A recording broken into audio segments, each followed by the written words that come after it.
Pour cette partie de l'émission, on va parler d'ingénierie sociale. On sait que Lucien Sorise est un spécialiste de la question et on a Madame Alexkovitch-Bataille. Alors, bonjour, Madame. Bonjour. Bonjour. Et rebonjour, Monsieur Sorise. Oui, rebonjour. Alors, pour l'émission, on va écouter en première partie Madame Alexkovitch-Bataille nous présenter son exposé. Et par la suite, M. Sorise va donner la réplique par la suite. Et à la fin de l'émission, je répondrai aux questions des auditeurs. J'essaierai d'en choisir une ou deux. Et là, on pourra avoir un échange entre les deux. Alors, sans plus tarder, Mme Alexkovitch-Bataille, on vous laisse la parole. Merci, merci, cher ami, et merci de m'avoir invité. Je suis heureuse d'être avec vous. Et ben, évidemment, bonjour à tous nos auditeurs. D'abord, alors moi, la dernière fois, j'ai parlé de la psychiatrie noire et de cet aspect psychiatrico-physiologique, surtout médical, etc. Comment dirais-je, de la manipulation des hommes, des individus, des collectifs. Mais cette fois-ci, je dirais quelque chose d'une façon un tout petit peu plus, comment dirais-je, un peu plus large. Donc, dans un aspect plutôt psychologie sociale, évidemment, et anthropologique. Voilà. Je vais faire simple. Hein, Donc, cette manipulation, l'ingénierie sociale, disons, en gros, en général, évidemment, elle est basée sur le conditionnement psychologique, mais ça, on en a partout, hein, dans toutes les publicités, partout, il n'y a que ça. Le conditionnement, pavlovien, etc. Mais quand j'ai parlé la dernière fois de la psychiatrie noire, j'ai parlé d'un aspect tout à fait particulier, évidemment noir, dark, dangereux, spécial, particulier de cette manipulation. De ce qui est vraiment interdit par notre éthique et par le serment d'Hippocrate, évidemment. Et là, je dirais, et j'ai parlé de j'ai un petit peu discuté sur les expériences des psychiatres pendant Mind Control Programme aux États-Unis, ensuite l'expérience de Milgram et tout ça. Aujourd'hui, je voudrais dire un autre aspect de cette ingénierie sociale de point de vue anthropologique, plutôt. Alors, évidemment que nous avons la psychologie sociale dans tout cela, parce que le seul fait que les individus se conforment, déjà l'expérience de Milgram a démontré qu'il y a un conformisme accentué, qu'il y a évidemment, il y a toutes les mesures de mind control, la répression, la privation sensorielle, physiologique et psychologique, la répression, la peur, l'humiliation, brainwashing, c'est-à-dire aussi les techniques pour casser la personne et tout ça. Quand on applique tout ça, évidemment, on a discuté là-dessus. Mais le seul fait que l'expérience de Milgram montre que les individus sont conformistes, c'est par définition la psychologie sociale, évidemment. Et là, on peut toucher à un autre aspect, et c'est l'aspect de l'inconscient, qui pourrait être évidemment l'inconscient individuel, familial, évidemment, et collectif.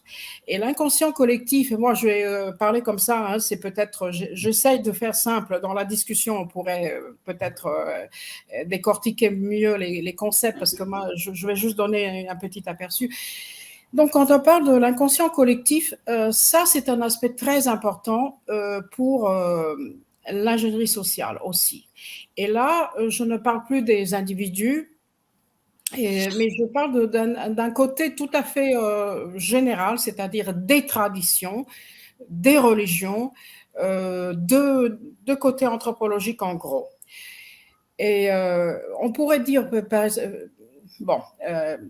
partons par ceci. Dans toute lignée et dans l'histoire humaine, nous avons, je dirais, deux grandes lignées. La dernière fois, on a parlé de la déontologie et de l'utilitarisme, mais les vieilles discussions, est-ce que la nature humaine, est-ce que l'homme est bon par nature ou il n'est pas bon par nature, ou il est mauvais, ce sont des discussions vieilles comme le monde. Et là, c'est aussi un aspect très important pour ce qu'on appelle la manipulation. Deux lignées dans l'histoire.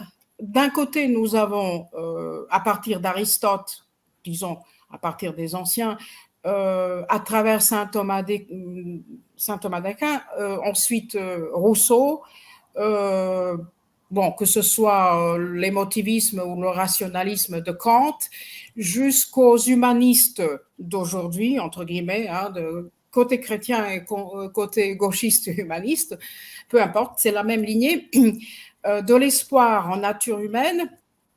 Et là, on pourrait dire que c'est une lignée qui considère la nature humaine comme bonne, voilà, enfin, optimiste, solidaire, altruiste, etc. De l'autre côté, on peut aussi partir des anciens, mais je dirais peut-être, ça s'accentue avec Thomas Hobbes, là, je partirais de Léviathan. Et ensuite, nous avons la lignée des, par exemple, John Locke, David Hume et tous les autres, où il y a une autre compréhension, une autre conception de la nature humaine.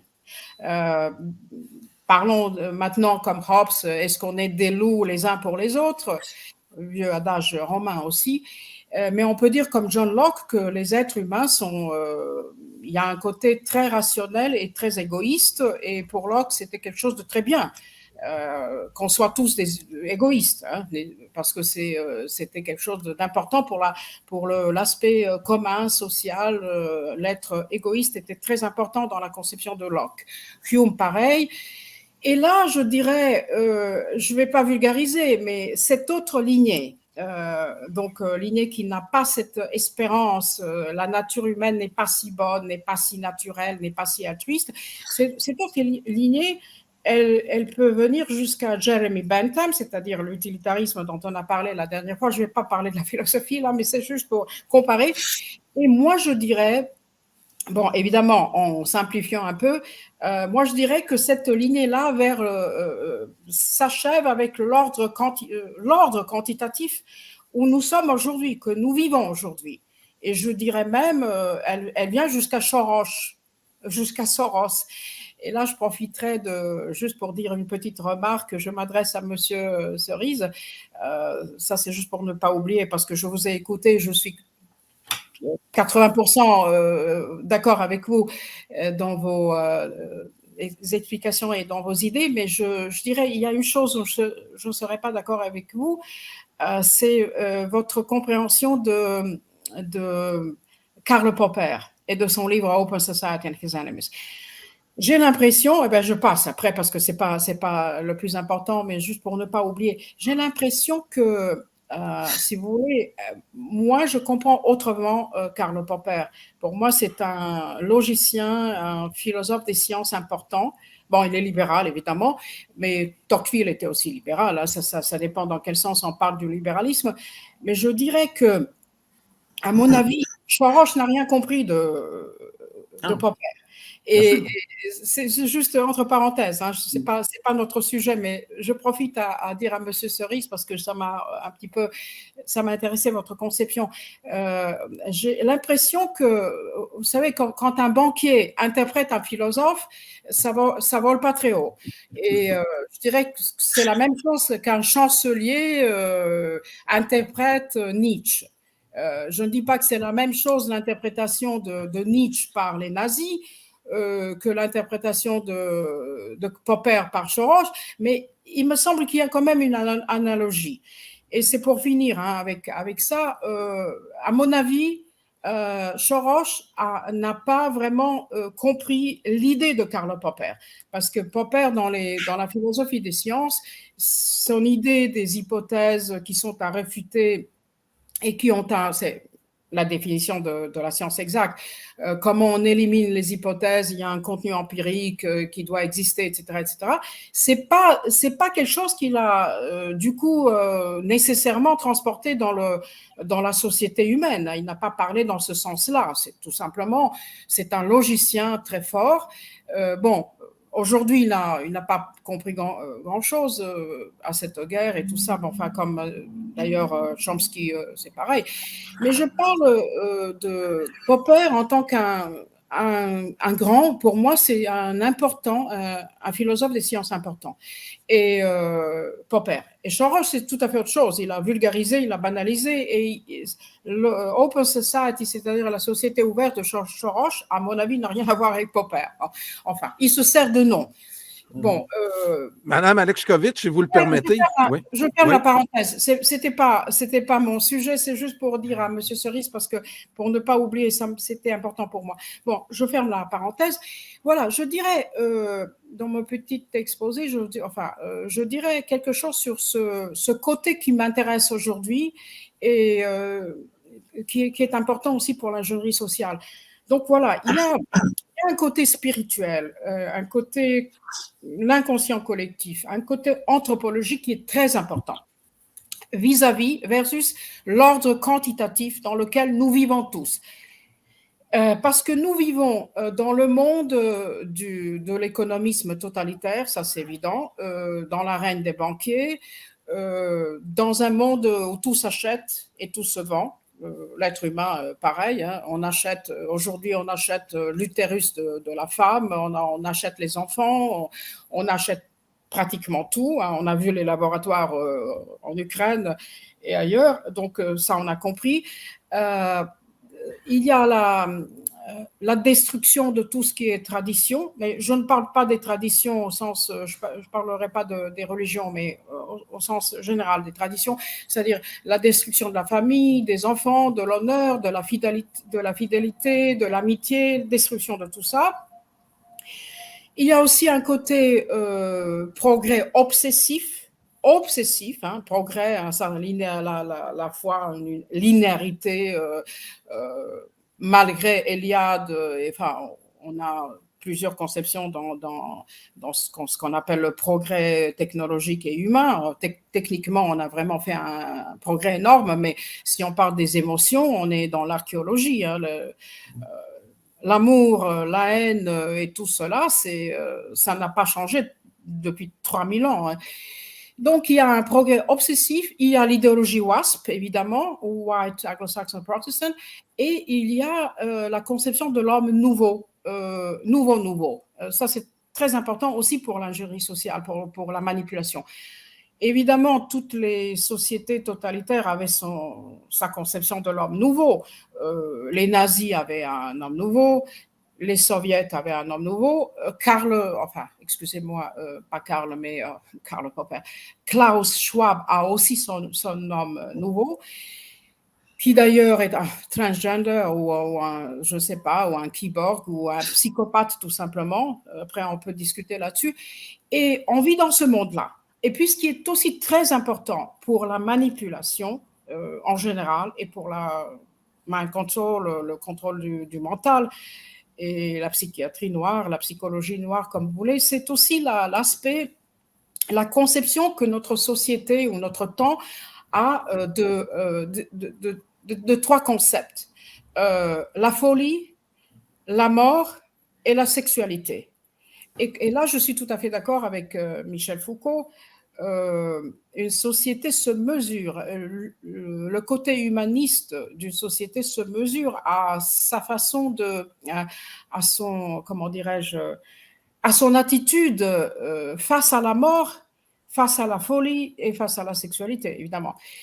Mais là, il y a beaucoup de choses à expliquer parce que nous avons aujourd'hui, justement, dans cette manipulation, nous avons ce que j'appelle, moi personnellement, la sexualisation de la politique. Et ça, c'est une, évidemment, vieille doctrine qui n'a rien à voir avec la libération des libertés, des libertés sexuelles. mais c'est un programme, je dirais un programme tout à fait prémédité, développé et appliqué pour dépouiller la politique de toute idée, pour retirer tout aspect idéologique de la politique qui devrait être réduite à des instincts, à des pulsions, et justement qui crée, cette conception crée un darwinisme social à outrance. C'est-à-dire que dans le domaine, depuis les anciens, le côté politique, c'est le côté des idées. C'est-à-dire l'idée d'altruisme, de la démocratie, tout ce que vous voulez. Au moment où vous remplacez toutes ces idées politiques par le seul combat pour les libertés sexuelles et pour uniquement ce format-là, c'est-à-dire vous créez les individus qui deviennent justement très égoïstes.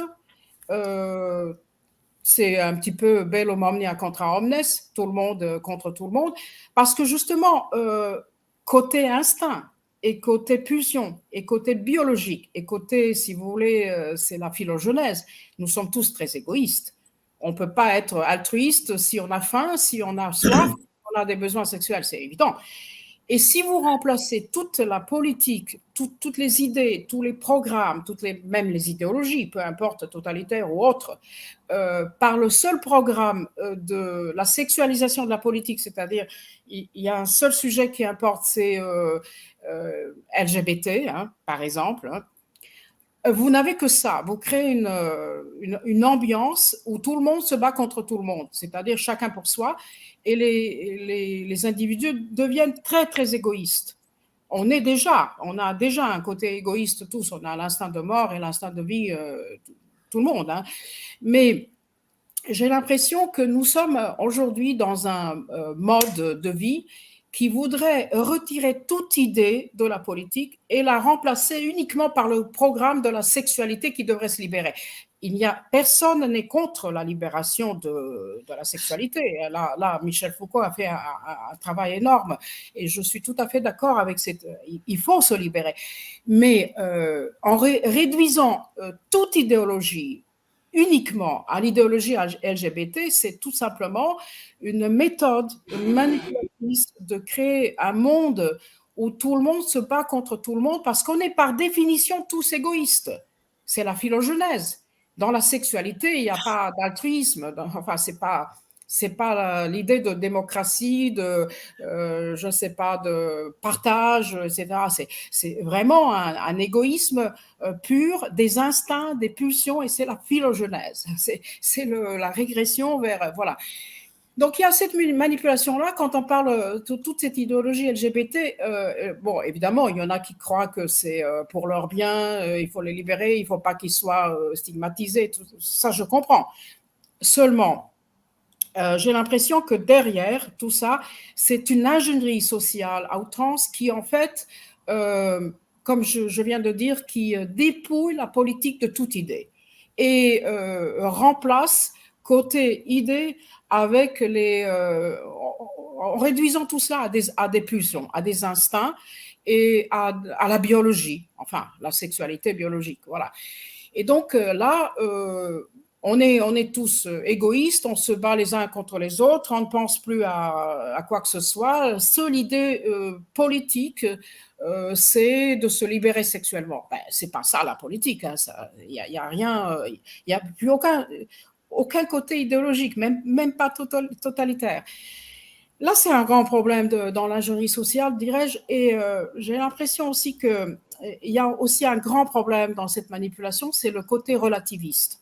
Parce que là j'ai parlé de l'abus de la psychiatrie la dernière fois, et être anti-psychiatrie, comme autrefois dans les années 70, si ma mémoire est bonne, c'était dans les années 70, avec Michel Foucault, Ronald Lang, Basaglia et les autres, j'étais tout à fait dans ce courant-là. Tout en étant psychologue et psychiatre, je suis dans l'antipsychiatrie.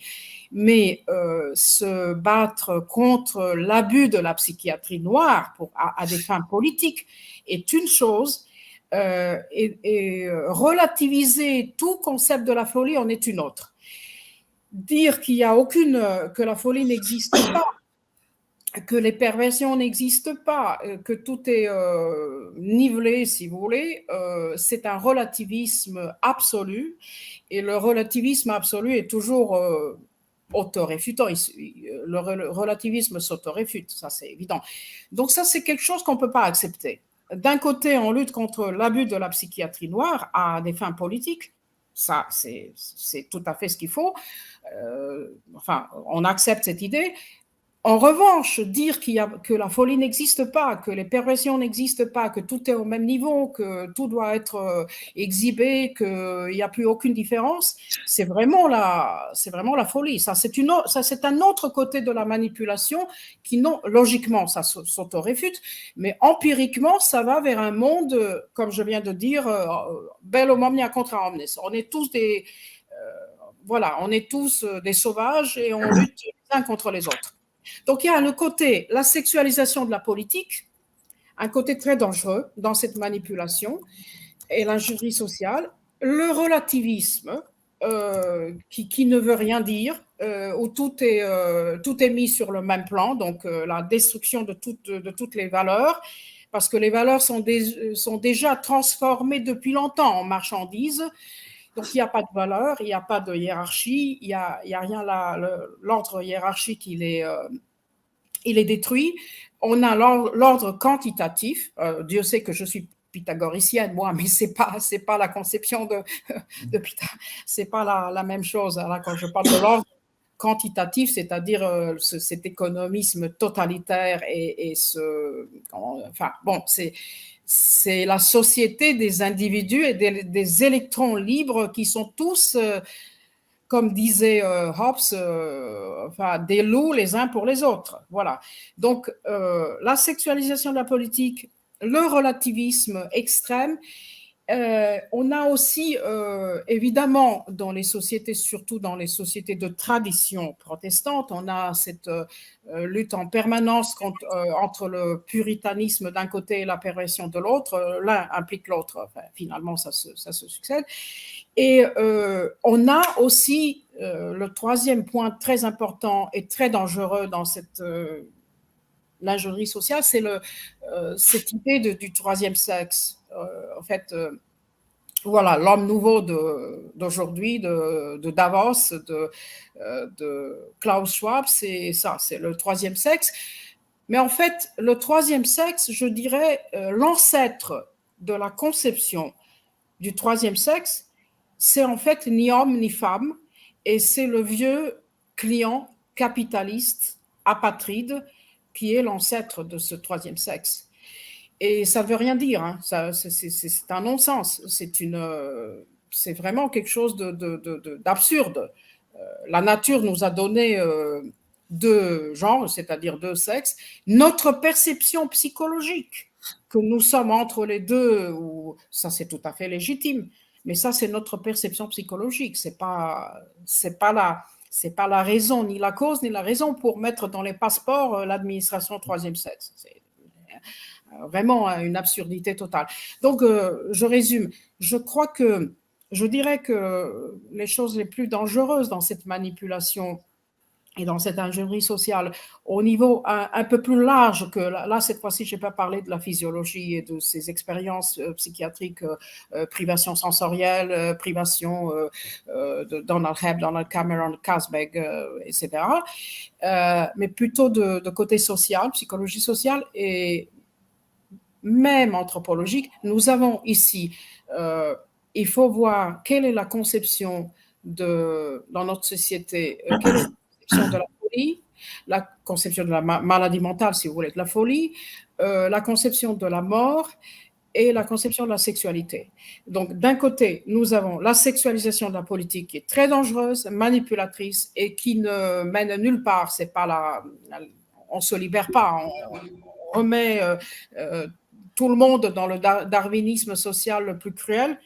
De l'autre côté, nous avons cette relativisation qui aussi est un non-sens, et l'invention du troisième sexe et de l'homme nouveau des psychopathes, finalement, l'homme nouveau de Davos, de Schwab, et qui n'est pas l'homme nouveau des nazis, ni l'homme nouveau des soviets, Disons que l'homme nouveau des nazis, c'était un être humain fort, enfin à la Nietzsche, un petit peu fort, courageux, beau, évidemment avec une idéologie raciale, mais voilà, cet aspect de les femmes belles, sportives, les femmes allemandes, la famille, les enfants.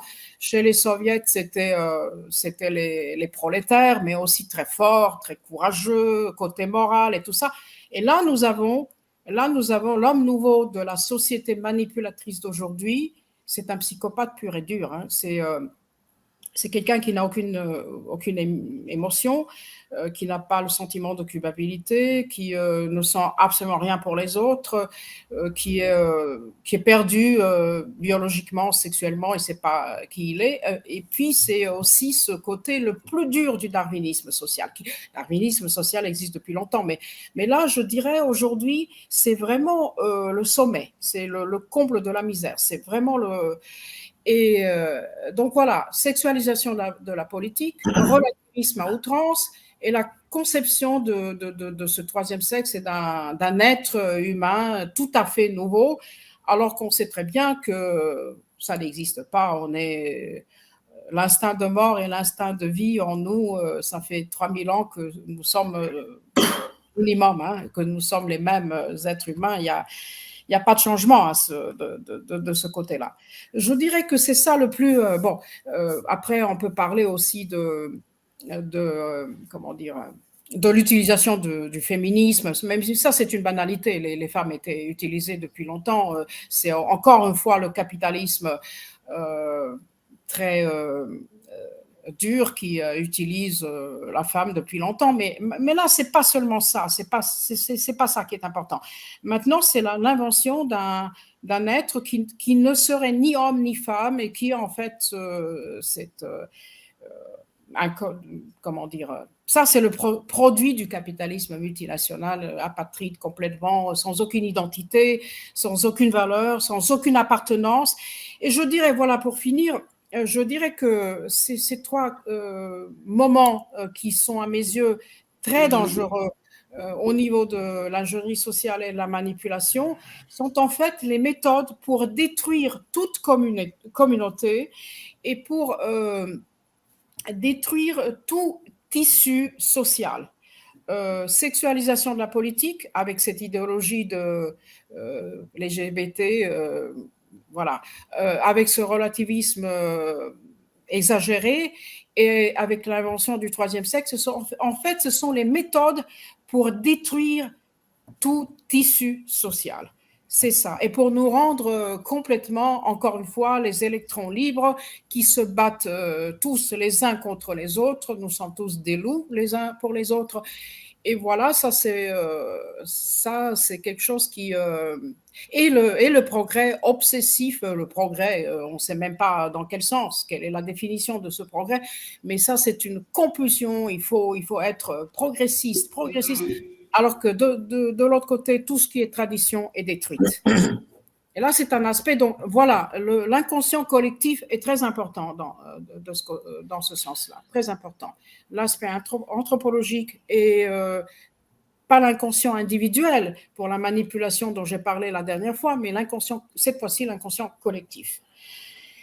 Bon, je ne sais pas si, enfin, j'ai beaucoup de choses à dire. Oui, je vais arrêter là parce que effectivement, on va laisser M. Cerise répliquer et ensuite on reviendra avec vous, Mme Alexkovitch, mais je vous écoutais là, puis vous décrivez ce qu'on nous a servi à la télé nationale ici au Québec depuis plusieurs années. Des émissions de télé-réalité où c'est à qui va être le plus menteur dans l'émission qui va sortir gagnant.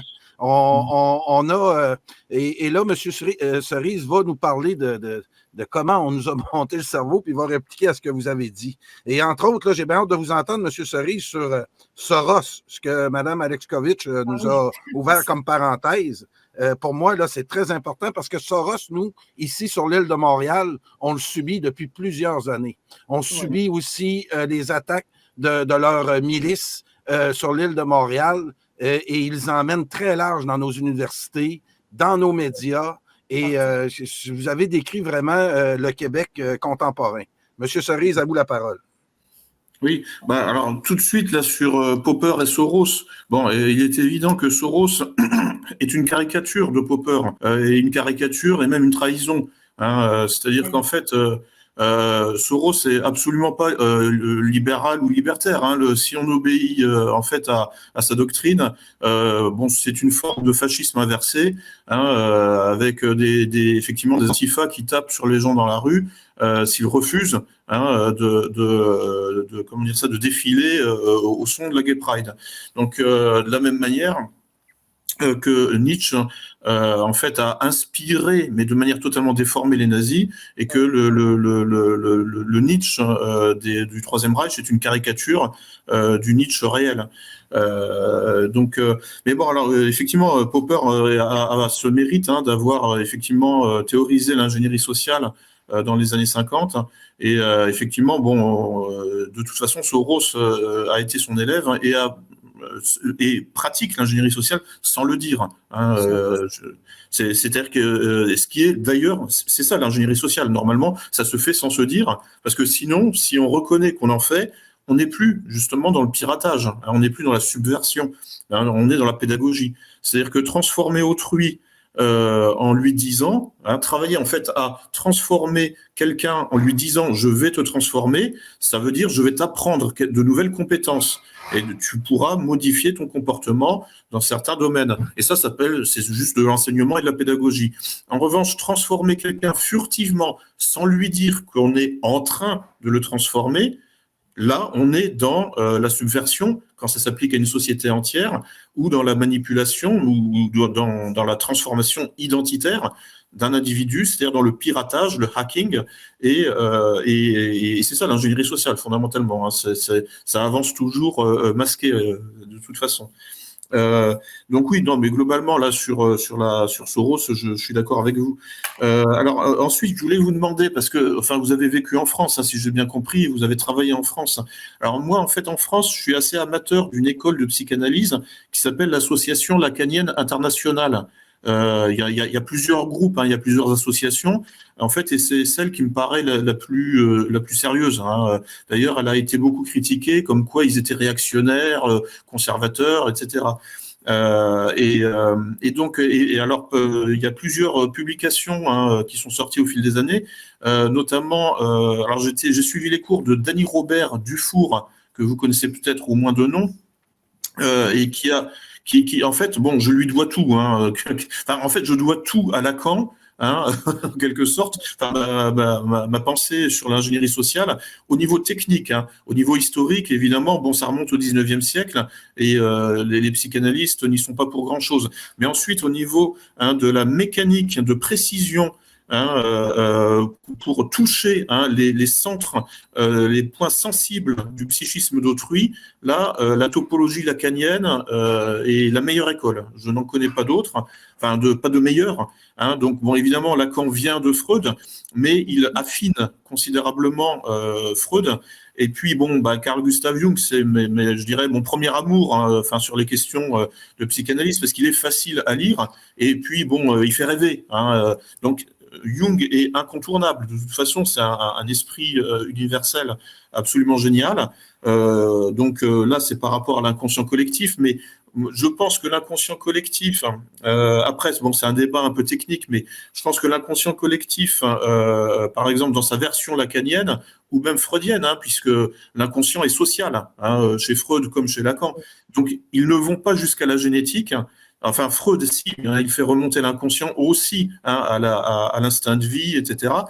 Mais alors, moi, c'est là où je me distingue donc de Freud et que je suis plus lacanien dans la continuité de Dany Robert Dufour, qui a beaucoup théorisé la néothénie, donc c'est-à-dire le poids de l'acquis, c'est-à-dire le poids de l'épigénétique, qui vient éventuellement contredire l'héritage génétique.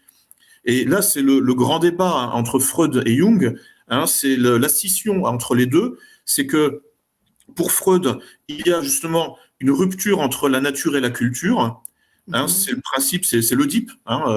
C'est-à-dire qu'en fait, il y a un moment, l'enfant doit être arraché à la mère, donc arraché finalement à son origine naturelle. Et c'est le père qui doit réaliser cette transition. pour ouvrir l'enfant à la société, à la socialisation adulte et donc à l'héritage épigénétique. Hein, c'est le nom du père chez Lacan qui est symbolique. Voilà. Et donc le grand schisme entre les Freudiens et les Jungiens, c'est que pour Jung, il y a une continuité de la nature et de la culture, puisque l'inconscient vient de la génétique. Et puis c'est tout. Enfin, l'épigénétique est en fait un accessoire pour Jung, hein, fondamentalement. Ça vient en quelque sorte donner, c'est la dimension folklorique des cultures, mais les archétypes, hein, c'est-à-dire les éléments fondateurs de la culture, viennent directement de la génétique. Donc là où, en fait, effectivement, et là c'est là où je suis lacanien, c'est-à-dire que Lacan reprend la linguistique, hein, donc le caractère conventionnel du signe, ou l'arbitraire du signe, qui marque la rupture, hein, c'est-à-dire le caractère conventionnel du sens.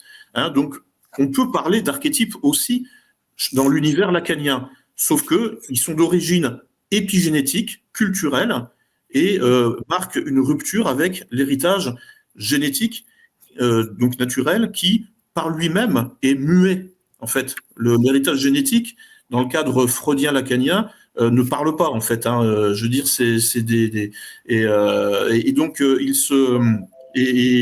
alors, c'est là où on arrive sur la notion de pulsion de mort, qui vient, en fait, qui est modifiée par Lacan, hein, puisque pour Lacan, la pulsion de mort n'a rien de naturel. Elle est entièrement culturelle, enfin, un héritage culturel, entièrement épigénétique, entièrement un effet de l'Oedipe, en fait. Alors, chez Freud, c'était plus flou. Freud, peut-être le dernier Freud, dans les années 30, commence à distinguer, à séparer complètement comment dire, l'instinct de vie et la pulsion de mort, hein, c'est-à-dire Lebenstrieb et Todestrieb. Mais bon, là, moi, je pense qu'il faut aller jusqu'au bout et suivre Lacan. Et en fait, la pulsion de mort, en réalité, vient justement du caractère néothénique de l'espèce humaine, hein, c'est-à-dire qu'en fait, à la naissance, le petit humain n'est pas capable de survivre, hein, sans un encadrement culturel, mais fondateur. Et ce qui fait que nous sommes vraiment, la nature humaine est intrinsèquement problématique.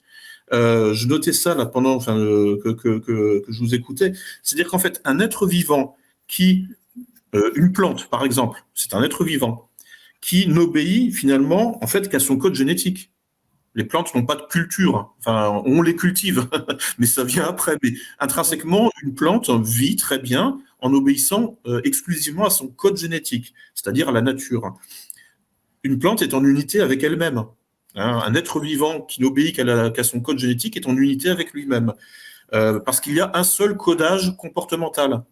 Hein, alors évidemment, il y a la pression de l'environnement qui vient interférer sur comment dire, sur la génétique, mais bon, c'est une discussion. Hein, fondamentalement, en réalité, c'est comment dire, la plante ou le ver de terre, enfin, je veux dire, les microbes, hein, les êtres vivants unicellulaires n'obéissent qu'à leur génétique et aux pressions de l'environnement.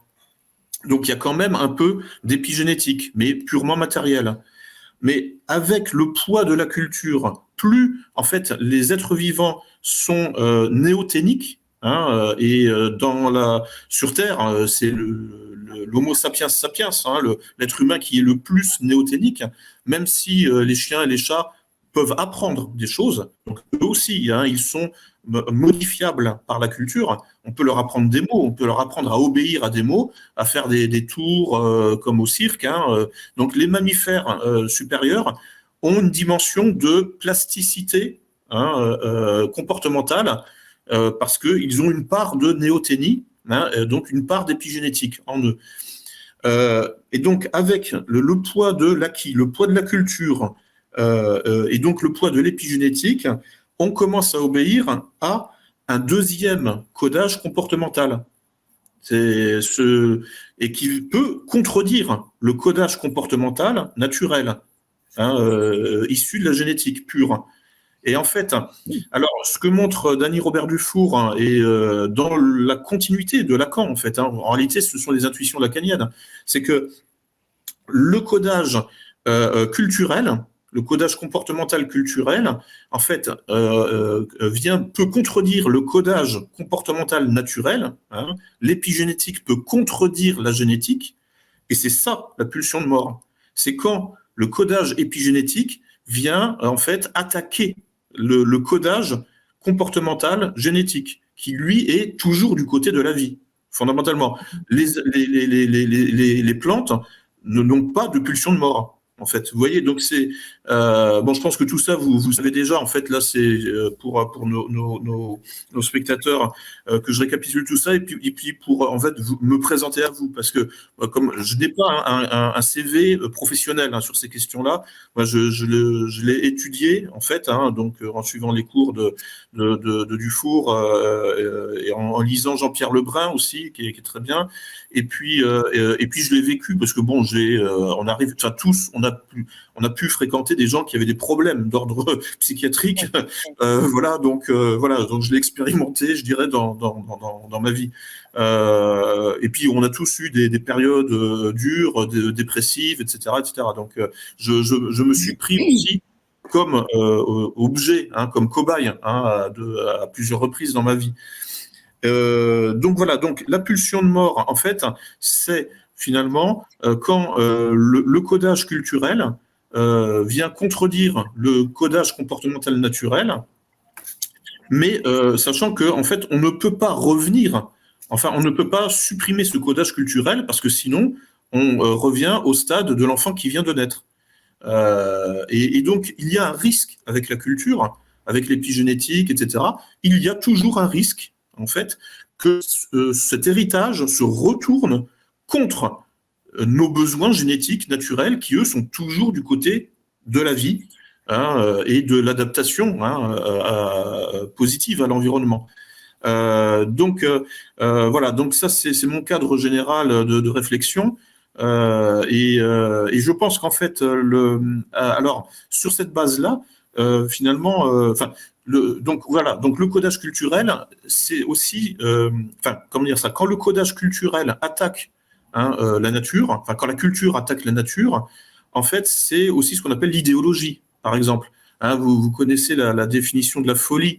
Je crois que c'est Einstein, je sais plus, c'est répéter la même chose en croyant que ça va produire un effet différent. Ça, c'est la compulsion de répétition. C'est tous les mécanismes là où on se tape la tête contre les murs. C'est les grands névrosés qui sont là-dedans et qui répètent pendant des années les mêmes échecs en croyant que en fait finalement le monde va s'adapter à eux, et alors que c'est à eux de s'adapter en réalité. Mais l'idéologie, qui est un effet de la culture, c'est-à-dire c'est les routines symboliques en termes lacaniens, c'est-à-dire les routines logiques, en fait, au bout d'un moment, en fait, effectivement, en fait, quand elles acquièrent une sorte d'autonomie, elles prennent finalement le contrôle de notre cerveau à notre insu, quasiment, puisque le fait que nous soyons un pied dans la culture et un pied dans la nature, donc ça, c'est à l'origine de la division du psychisme, puisque, comme je disais, une plante n'est pas divisée. Elle est en unité avec elle-même. Le ver de terre est très peu divisé, à mon avis. Voilà. Et en fait, on voit que, par exemple, quand on a des animaux familiers, on voit qu'ils rêvent. Les chats, les chiens rêvent. Donc là, il y a un début de division. Pourquoi ? Parce que précisément, ils traduisent pendant leur sommeil ce qu'ils ont vécu pendant la journée, c'est-à-dire l'héritage finalement épigénétique qu'ils vont intégrer dans leur parcours autobiographique, c'est-à-dire que on voit bien que deux chats ou deux chiens d'une même portée peuvent avoir des personnalités différentes. Donc en fait, sur la base d'une génétique quasiment semblable, ils peuvent malgré tout ensuite, avec un effet centrifuge, centripète malgré tout avoir une répartition des qualités. Et c'est pareil pour les enfants. Deux enfants, par exemple, des jumeaux peuvent avoir des vies différentes, ou des frères et des sœurs peuvent avoir, ou des enfants d'une même famille peuvent avoir ensuite des options politiques, des visions politiques totalement opposées sur la base d'une génétique, par définition, très similaire, puisque ils viennent des mêmes parents. Et donc, le poids justement de du parcours individuel, de l'héritage culturel qui va aspecter l'interprétation des accidents de la vie. Tout ça, en fait, c'est ça vient se mélanger à l'imaginaire. Là, je reprends les termes lacaniens, c'est-à-dire en fait aux émotions, et tout ça, en fait, vient en quelque sorte définir, en fait, à la place de notre moi conscient, un certain nombre de routines, un certain nombre d'automatismes, que Lacan appelle justement la pulsion de mort. En fait, c'est le poids finalement des automatismes. Ce qu'on appelle donc en philosophie l'idéologie, en fait. L'idéologie, c'est une idée qui se répète, voilà, qui ne tient plus compte du réel, et qui, en quelque sorte, entre dans une forme d'autisme automatisé. Donc, comment dire, en fait, aujourd'hui, je pense que la dark psychology, et l'ingénierie sociale, ça consiste essentiellement à exploiter la pulsion de mort. Alors, il y a aussi une origine, en termes lacaniens, imaginaire de cette pulsion de mort. Alors là, il faut aller voir plutôt du côté de René Girard, qui en fait donne une interprétation rationnelle du christianisme. Enfin bon, si on considère que les religions, en quelque sorte, ont des éléments surnaturels, mais René Girard, bien que croyant, propose une interprétation totalement rationnelle du christianisme, je dirais du côté opérationnel du christianisme, en s'appuyant justement sur la psychologie. Et donc, en fait, en gros, ce qu'il montre, c'est que il y a dans toute société un potentiel d'agressivité, un potentiel de violence à gérer. Les religions, les systèmes symboliques traditionnels, primitifs, ont pour fonction justement de gérer l'agressivité au sein de la communauté pour réorienter l'agressivité sur l'extérieur, sur une extériorité, donc sur en fait un ennemi, réel ou imaginaire. Et quand cette extériorité, cet ennemi extérieur et imaginaire, on va sur le bouc émissaire. C'est toute la théorie de René Girard.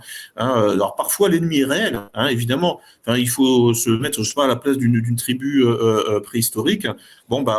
Parfois les rencontres sont difficiles avec les autres tribus et puis on se tape dessus. Là, l'ennemi est réel. Mais en période de paix, de toute façon, il y a encore des problèmes au sein de la communauté. Et pour souder la communauté, si on n'a pas un ennemi réel à l'extérieur, il faut l'inventer, tout simplement. Et donc, on va chercher dans la communauté une victime expiatoire et on passe au sacrifice humain. Donc, donc c'est comme ça qu'on va gérer le potentiel d'agressivité. C'est Freud aussi a parlé de ça. Là, j'ai un trou de mémoire au niveau des œuvres. Mais bon, et donc en fait, ensuite, alors, ce qui se passe, c'est que donc René Girard dit que voilà, le judaïsme dans un premier temps permet d'en finir avec le sacrifice humain et on réoriente l'agressivité sur en fait le bouc émissaire. L'expression vient de ça, vient de l'épisode où en fait Yahvé retient le bras d'Abraham. Yahvé demande à Abraham de lui sacrifier son fils pour montrer son allégeance. Abraham le fait parce que voilà, dans sa religion à l'époque, on est encore en sacrifice humain. Et puis donc Yahvé retient la main d'Abraham et invente de fait le judaïsme à ce niveau-là. À ce moment-là, c'est l'invention, c'est le passage des sociétés pré-monothéistes à la première société qui en finit avec le sacrifice humain. Et puis ensuite, donc, le christianisme, en fait, on finit même avec le sacrifice d'un être vivant. Donc, il n'y a même plus le bouc émissaire. C'est le Christ qui se sacrifie une bonne fois pour toutes. Voilà. Et donc, tout ça consiste, en fait, à chaque fois, à gérer la violence latente dans le groupe. Voilà, parce que nous ne sommes pas des anges, et donc on a de la libido, on a de l'agressivité à gérer, la sexualité, etc., qui a une composante d'agressivité, etc., etc. Et donc, en fait, que fait l'ingénierie sociale finalement? Moi, finalement, j'en arrive à cette conclusion-là. Ça consiste, en fait, à prendre le contrôle de la pulsion de mort et de cette agressivité latente. Donc qui elle là est d'origine effectivement physique. C'est pour ça que Freud au départ pensait que la pulsion de mort avait vraiment une origine physiologique et qu'il mettait en parallèle Todestrieb, pulsion de mort, et Lebenstrieb. Il n'a pas distingué les deux.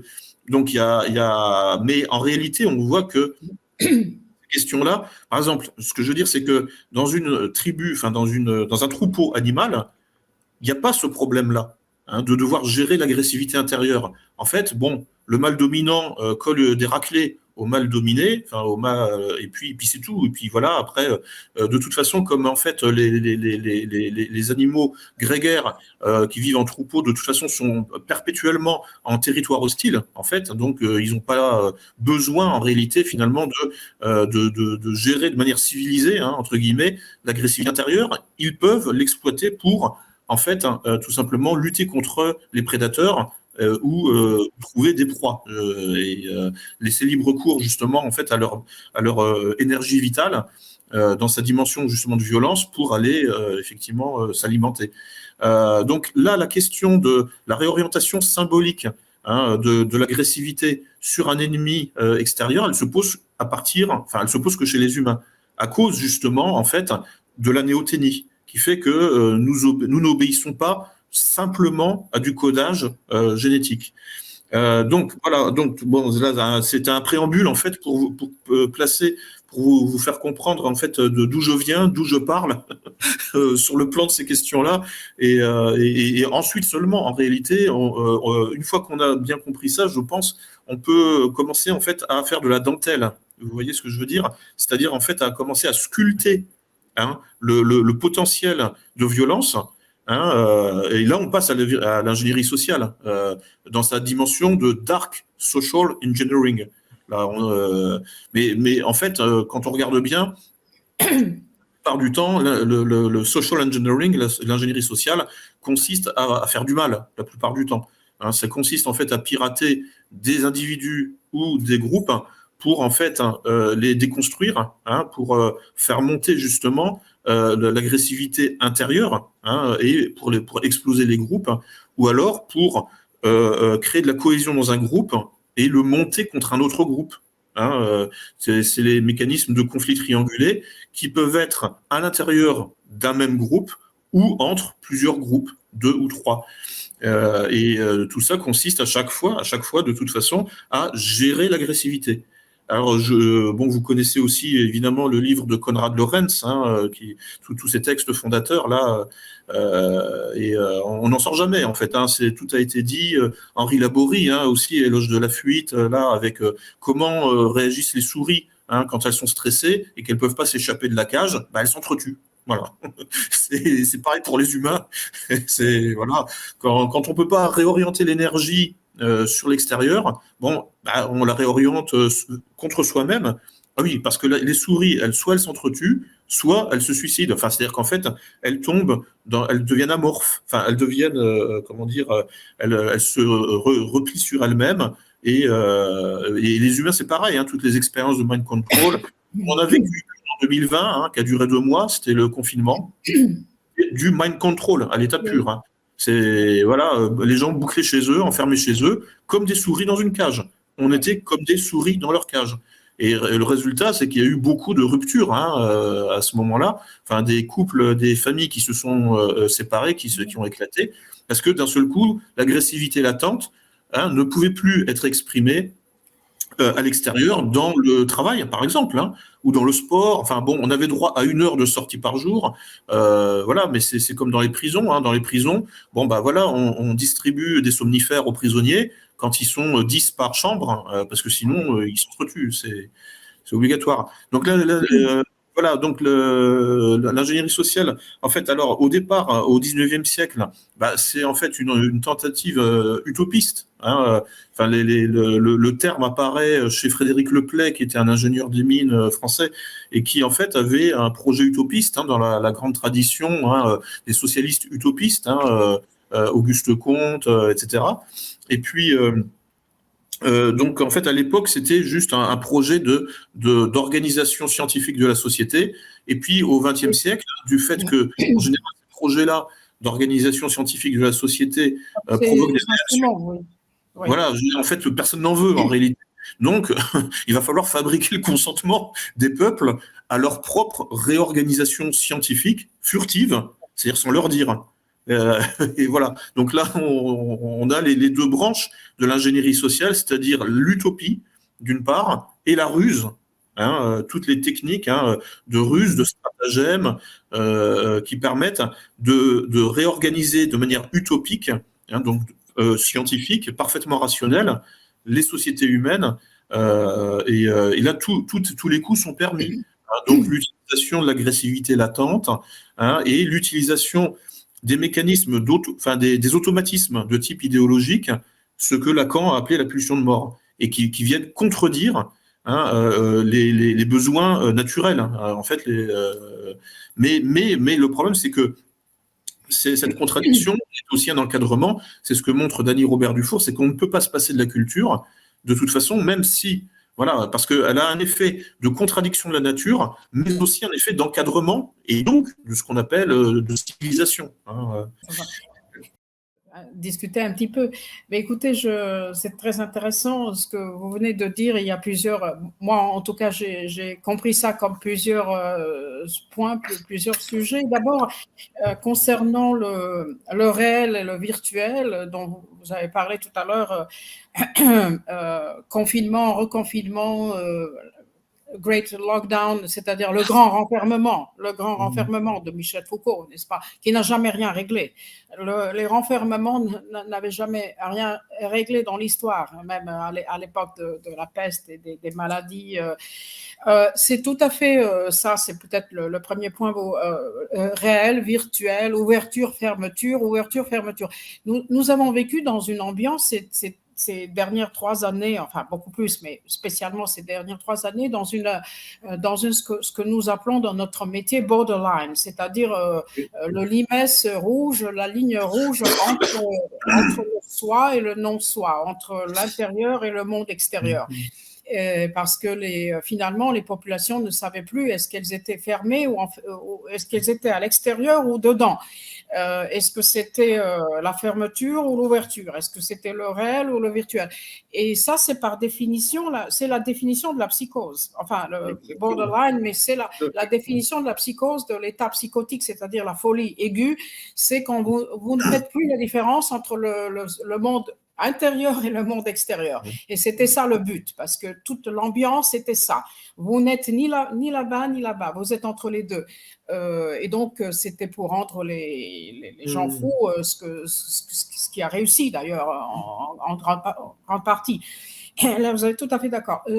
Moi, ce que je trouve très intéressant dans votre exposé, je suis d'accord avec vous que je dirais aussi que Lacan, pour moi, est plus proche de Jung que de Freud.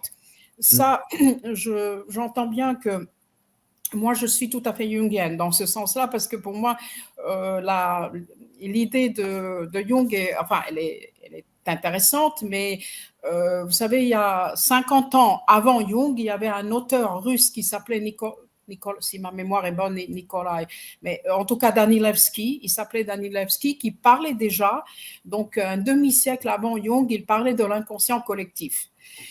En Occident, on ne le connaît pas, on ne le lit pas, mais Danilevski était très intéressant parce qu'il parlait, il écrivait sur l'inconscient des peuples. C'est dans une théorie très intéressante, c'est Danilevski. Mais je suis d'accord, je pense que la théorie de Lacan, moi je suis sortie aussi de cette école, je ne suis pas forcément lacanienne, mais j'ai travaillé avec Radmila Zigoris, et Radmila Zigoris à Paris, était une élève directe de Lacan, enfin une brave femme qui était vraiment très fidèle, hein. C'était le cercle de Lacan, elle était très fière parce que Lacan aussi était un homme qui tenait beaucoup il avait des amis et des cercles, et il avait, je trouve que quand j'ai écouté ses conférences, je trouve que Lacan était, ses conférences étaient très, très intéressantes et très claires. Alors, quand il écrivait d'une façon qui n'était pas claire. Et bien, je crois qu'il faisait exprès, parce comme s'il voulait dire ceux qui m'aiment, hein, c'est un peu à Bouddha et Jésus, si vous m'aimez, vous me suivez. Et si vous me suivez, vous allez comprendre de quoi je parle. Alors, si vous ne me suivez pas, si vous n'êtes pas dans mon cercle, vous n'allez pas comprendre. Alors, tant pis pour vous. Hein. Vous ne pouvez pas comprendre ce que j'écris, mais si vous étiez dans les séminaires et en m'écoutant, vous pouvez comprendre. Donc, c'est pour dire qu'il a fait exprès d'ailleurs. Radmila Sigoris était exactement le cercle des élèves, enfin des collègues de Lacan. Et là, je connais très bien sa théorie. Je trouve que cette idée que l'inconscient se révèle à travers le langage est quelque chose de vraiment très important. Cette idée, elle est très importante et c'est quelque chose d'extraordinaire. Il a su compléter l'idée de Freud d'une autre façon. En ce qui concerne, comment dire, vous avez parlé, je voulais vous poser une question. Quand vous dites que l'ingénierie sociale est faite de l'utopie et de la ruse et qu'elle exploite la pulsion de mort, c'est-à-dire que dans ce sens-là, la pulsion de mort, elle n'existe pas dans le règne animal, il n'y a pas de pulsion de mort, hein, parce que il n'y a rien qui contredit l'efficacité et la rationalité naturelle, disons.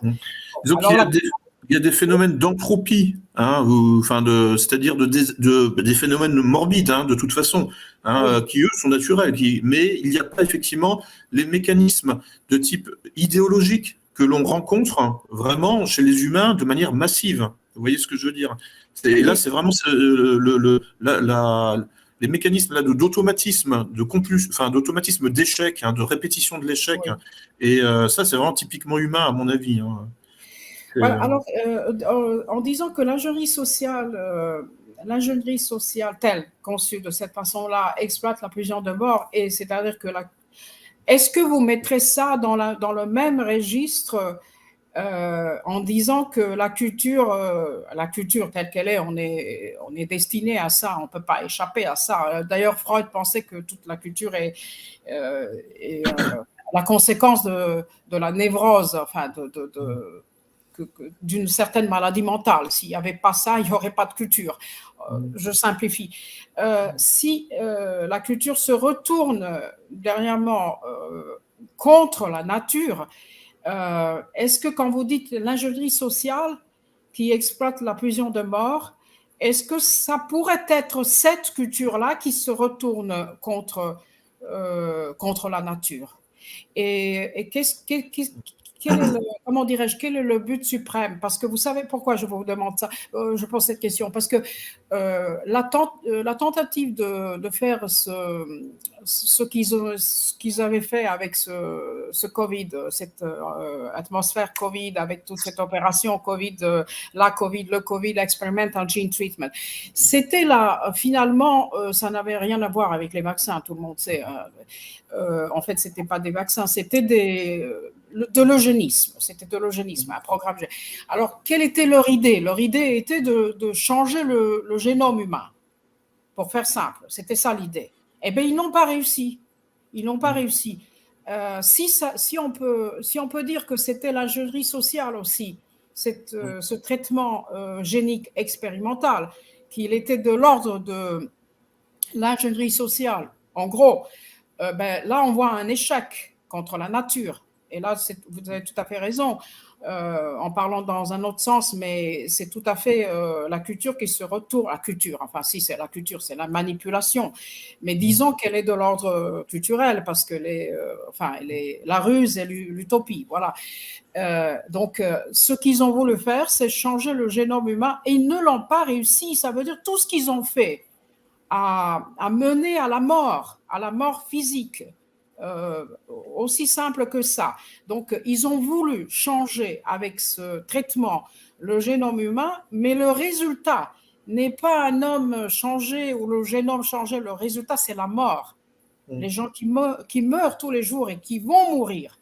Donc, si on regarde ça comme ça, ils ne vont pas le dire, ils vont dire que c'était un traitement médical et tout ça, bon, blabla, mais l'important, c'est de faire cette conclusion. Si c'était de l'ingénierie sociale, cette méthode de pratiquer l'ingénierie au niveau génique, etc., le but suprême de cette Big Pharma, de Davos et tout ce programme était d'agir sur le génome humain. Mais la nature leur a montré que ce n'était pas possible, qu'ils n'ont rien réussi à faire avec ça que de tuer les gens. Hein, les gens sont morts. Et il n'y avait aucun changement. Donc là, la nature s'est vraiment révoltée contre ça. Maintenant, il faut voir jusqu'où peut aller cette culture qui se retourne contre la nature. Parce que là, si vous voulez, un croyant aurait dit le Dieu les a arrêtés. Il a dit non, là, vous ne pouvez plus. Hein. Vous avez voulu changer le génome, mais ça ne passe pas. Ce n'est pas possible de le faire. Donc là, votre ingénierie ne marche plus. La nature a dit stop. C'est la ligne rouge. Vous ne pouvez plus réussir. Donc, ma question serait, après je dirais quelque chose sur la régression dans les états psychotiques concernant la conception de Jung, mais pour l'instant, ma question serait plutôt, est-ce que vous pensez que cette culture qui se retourne contre la nature pourrait aller jusqu'à l'infini, où il y a une... comment dirais-je, où il y a une ligne rouge où le bon Dieu dans la nature, ou comme vous voulez, dit stop, vous ne pouvez plus aller avec ça. Donc, l'ingénierie sociale s'arrête là. C'est-à-dire, elle est venue à sa fin, enfin, à son terminus. Ou bien vous pensez que cette ingénierie sociale qui est issue de la culture, de l'utopie et de la ruse, par définition, qu'elle est à définite, qu'on peut aller jusqu'à la mort de nous tous, finalement, hein, parce que détruire la nature totalement, où il y a un moment où ça s'arrêtera. Parce que, encore une fois, cette expérience avec le traitement génique dans l'opération Covid a montré que là, il devait s'arrêter, il ne pouvait plus faire quoi que ce soit. La nature a montré qu'il n'avait rien réussi avec ça. Donc, sauf de tuer vraiment les gens. Mais ils n'ont pas réussi de changer quoi que ce soit au niveau de la nature. La nature a dit stop. C'était ça ma question. Est-ce que vous pensez que l'ingénierie sociale est par définition illimitée, ou elle s'arrête à un moment donné? Et voilà, si elle s'arrête, c'est pour notre bien. Hein, parce que... En fait, l'ingénierie sociale culmine dans le transhumanisme. Et le transhumanisme, le projet du transhumanisme a été décrit de la manière suivante par Yuval Harari. Hein, nous allons mettre fin à la sélection naturelle. C'est-à-dire qu'en fait, nous allons créer des formes de vie post-biologiques, en réalité. C'est ça l'objectif. Hein. Et donc, le but est de s'affranchir des limites de la nature, puisque la nature vient toujours... Hein, est toujours en position de réel, hein, au sens lacanien. Hein. Le réel, c'est quand on se cogne. Eh bien, la nature est toujours. Donc, le réel, c'est la limite. Et la nature est en position de réel par rapport à la culture. Hein. La culture est toujours animée par finalement un fantasme prométhéen. Hein, un fantasme progressiste infini. Oui, c'est ça, obsessif, oui, le progrès obsessif, voilà. C'est ça, voilà, parce que c'est quelque part, c'est intrinsèque. Hein. Enfin, ce que je veux dire, c'est que la culture ne s'arrête jamais. Hein. Tout ce qui est faisable par la science sera fait. Ça, faut pas se leurrer là-dessus. Hein. Je veux dire, après, il y a des lois de bioéthique ou je ne sais quoi, mais en fait, elles ne sont jamais respectées. Hein, je veux dire, il y a des laboratoires secrets où, de toute façon, on continue à travailler sur des choses qui sont du domaine de l'inimaginable à une époque, et puis progressivement, ça devient imaginable et même autorisé. Hein, le travail sur les chimères génétiques, hein, donc les hybrides de génétique humaine et animale, ça c'est autorisé en France, par exemple, hein, et au Royaume-Uni également. Bon, c'est de la folie, en fait. Hein. Oui, tout à fait. Mais c'est dire que la culture ne s'arrête jamais dans cette tentative de changer, d'expérimenter, c'est une chose. Et dire qu'elle ne réussit pas, non, oui, alors ça, c'est autre chose. Alors, j'y viens. On est une autre. Oui, Bien sûr. moi, ce qui m'intéresse, c'est vous voyez, dans cette expérience que je viens de donner, on a montré qu'il y avait un échec. Tout simplement, ils n'ont pas pu changer le génome humain. Ils ont voulu, mais ils n'ont pas pu. Tout ce Oui, qu'ils ont réussi, c'est enfin de donner la mort aux gens. C'est tout ce qu'ils ont réussi. Donc, il y a une limite, comme si la nature disait, là, vous ne passez plus. Et maintenant, justement. qu'est-ce que ça pourrait être une entité, disons, une entité post-biologique? Comment pourrait-on imaginer une entité post-biologique? En fait, ce serait du pseudo-vivant, moi, j'appelle ça comme ça. Donc là, je fais appel à un de mes maîtres à penser aussi, Jean Baudrillard, qui a théorisé le rapport du réel et du virtuel, donc la postmodernité, c'est-à-dire le rapport entre l'original et la copie. C'était aussi la phrase de Hegel, une forme apparaît toujours 2 fois dans l'histoire. La première fois, c'est en fait sérieux. La deuxième, c'est parodique. C'est sous forme de farce. Et donc, en fait, comment dire, une forme de vie post-biologique, de toute façon, serait une simulation de la vie au sens biologique. Une simulation et en réalité une parodie. Ce serait en fait, donc ce ne serait pas viable en réalité pour diverses raisons. C'est que en fait le projet transhumaniste qui consiste en fait à en finir avec la sélection naturelle, ça consiste à vouloir en finir avec un mécanisme inconscient de sélection des formes de vie, puisque la sélection naturelle n'est pas quelque chose de conscient, ça se fait malgré nous, malgré les espèces. Et donc, à partir de là, en fait, le but est vraiment correspond en fait à une forme, comment dire ça, à un profil psychologique qui est en fait la mégalomanie, c'est-à-dire le délire de toute puissance. C'est-à-dire, en philosophie, c'est le moi, c'est le cogito cartésien, ou c'est l'esprit universel hegelien. C'est en fait, c'est comme s'il était possible pour le psychisme humain d'en finir avec l'inconscient, et donc, entre autres, avec la sélection naturelle, et de devenir le maître de son propre destin, en faisant un retour rétrospectif, un retour réflexif complet sur ses propres déterminismes pour les modifier à la racine. Ça, c'est finalement, alors, on en est là avec la génétique, puisqu'on peut modifier le code génétique. Le problème, c'est que on peut le modifier de manière non viable. Et voilà. Donc, on peut le modifier partiellement de manière viable. Ça, effectivement, on peut faire du bricolage. Mais modifier, enfin, créer une nouvelle espèce en reprenant, en fait, la génétique de cette espèce à la racine pour la modifier depuis le début, ça, ce n'est pas viable. Enfin, ça aboutit à un résultat qui n'est pas viable parce qu'en réalité, la génétique de cette espèce ne peut pas une génétique viable ne peut pas apparaître de manière consciente. Voilà, c'est ce que je veux dire. Une génétique viable ne peut pas apparaître de manière maîtrisée, de manière consciente. Parce qu'il y a trop de paramètres, et sinon on passe dans le fantasme de ce que les sciences cognitives appellent l'auto-survol de l'esprit, c'est-à-dire un fantasme en réalité du moi conscient qui serait capable finalement de revenir à la racine de ces déterminismes inconscients pour les modifier et intégralement. Alors, on peut le faire partiellement, c'est tout l'objet justement de la psychologie ou de la cure psychanalytique, c'est de réussir à modifier certains de nos déterminismes inconscients, mais on ne revient jamais comment dire, à la racine complète, enfin à la racine première. C'est toujours partiel. De la même manière qu'on peut faire de l'ingénierie génétique partielle.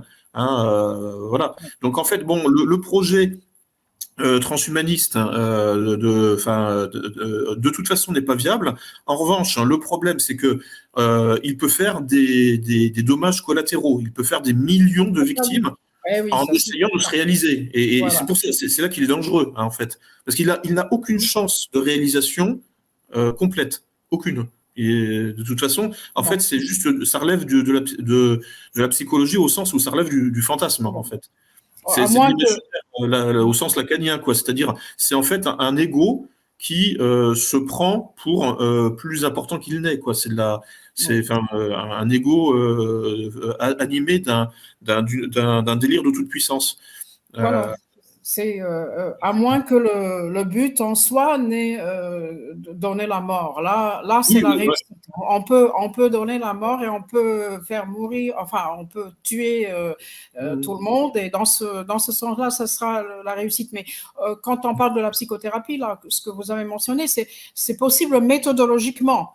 Mais ontologiquement, ce n'est pas possible. Ce n'est pas possible. Parce que moi, finalement, bon, on peut ne pas être spinozien. Moi, j'ai dit avant, j'avais un petit penchant pour le spinozisme. Si Dieu est vraiment dans la nature, on ne peut pas refaire tout ça de cette façon-là. On peut pas. Voilà, on ne peut pas. C'est jouer, remplacer Dieu dans n'importe quelle conception, mais ce n'est pas possible. C'est-à-dire que ça sera toujours l'échec. L'envie, la tentative d'aller jusqu'à l'infini dans ce changement, dans ces expériences, dans cette utilisation de la nature, c'est peut-être quelque chose qui pourrait aller jusqu'à l'infini. Mais il n'y aura pas de succès. L'échec est là. Le seul succès, c'est de réduire, voilà ce que c'était finalement le but de cette opération, là, dernièrement, l'agenda de la dépopulation. Là, si c'était ça le but, ils ont réussi. Mais ils n'ont pas réussi vraiment de changer, comme je viens de dire, même avec le DNA, avec le DNK, c'est pas évident. Hein.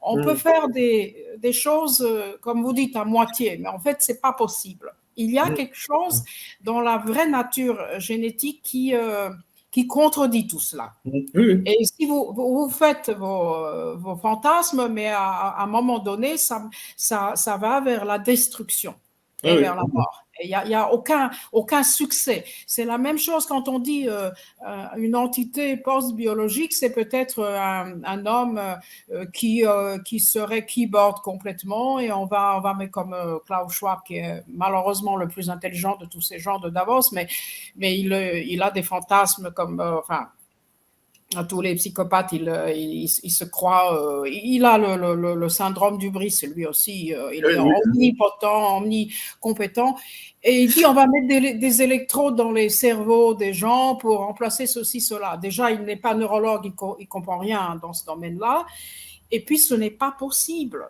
Ce n'est pas possible. Vous pouvez faire une machine, aucun problème. Hein, on est dans l'ère de robotisation, sans aucun problème. Mais remplacer les émotions dans le cerveau humain de la même façon de laquelle vous remplacez le cœur par un pacemaker, ce n'est pas la même chose. Vous savez, vous pouvez remplacer peut-être, je ne sais pas, peut-être vous pouvez remplacer 60% d'organes de notre corps par une robotisation, par les organes artificiels. Mais au niveau de ce qu'on appelle l'être humain, c'est-à-dire au niveau de la conscience, l'éthique, les émotions et tout ce que nous avons, ce qui est finalement notre DNK humain. Qu'est-ce qui est notre DNA humain? C'est la conscience, l'amour et les émotions, enfin l'éthique et les... Ça, vous ne pouvez pas faire. Hein. Et donc, ce côté keyboard, c'est un non-sens. Personne n'a rien contre... vous savez, moi, je connais les gens en France qui ont un œil artificiel. Après la guerre d'Algérie, bon, il y en a plein. Ils ont des organes qui ne sont plus des organes humains. Ça, c'est pas un problème. Mais remplacer les émotions de cette façon-là, c'est un non-sens. C'est un non-sens. Et donc, comme vous dites, cette tentative de créer un poste biologique qui aurait, Schwab écrit là-dessus,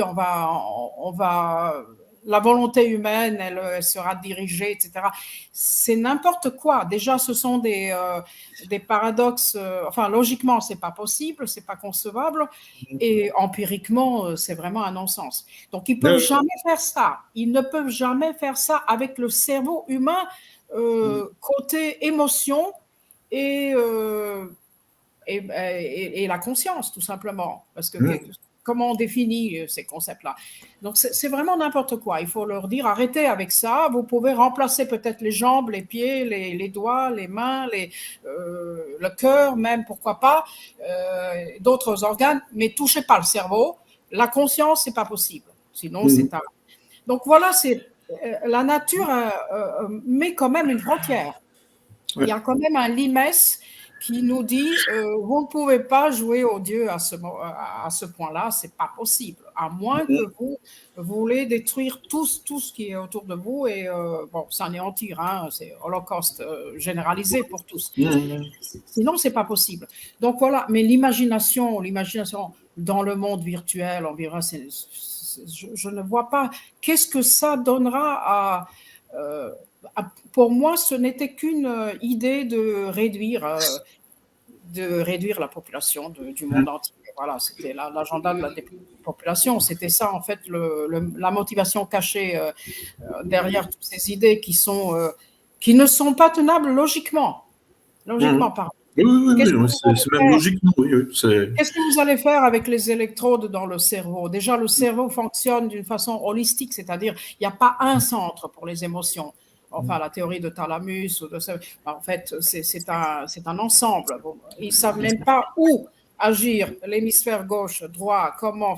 Qu'est-ce que vous allez faire avec les électrodes dans le cerveau? Schwab ne comprend rien, il dit n'importe quoi.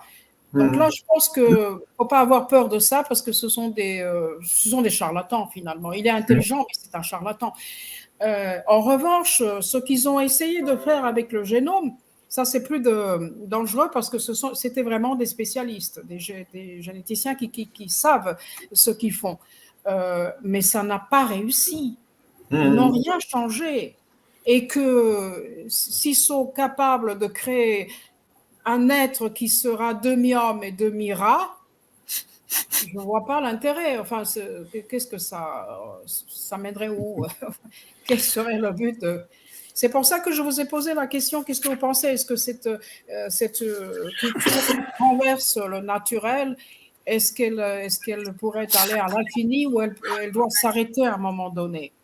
Elle s'arrête avec les échecs, hein, puisque effectivement, ce projet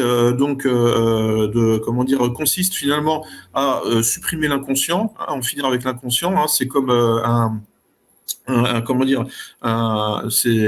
consiste en fait à être totalement maître de soi-même, hein, et de revenir effectivement au déterminisme élémentaire pour les modifier entièrement et donc en fait se reconstruire soi-même entièrement. Hein, c'est l'autodétermination identitaire. Hein, on a déjà ça en fait, hein, avec les identités fluides, hein, le gender, toutes ces choses-là.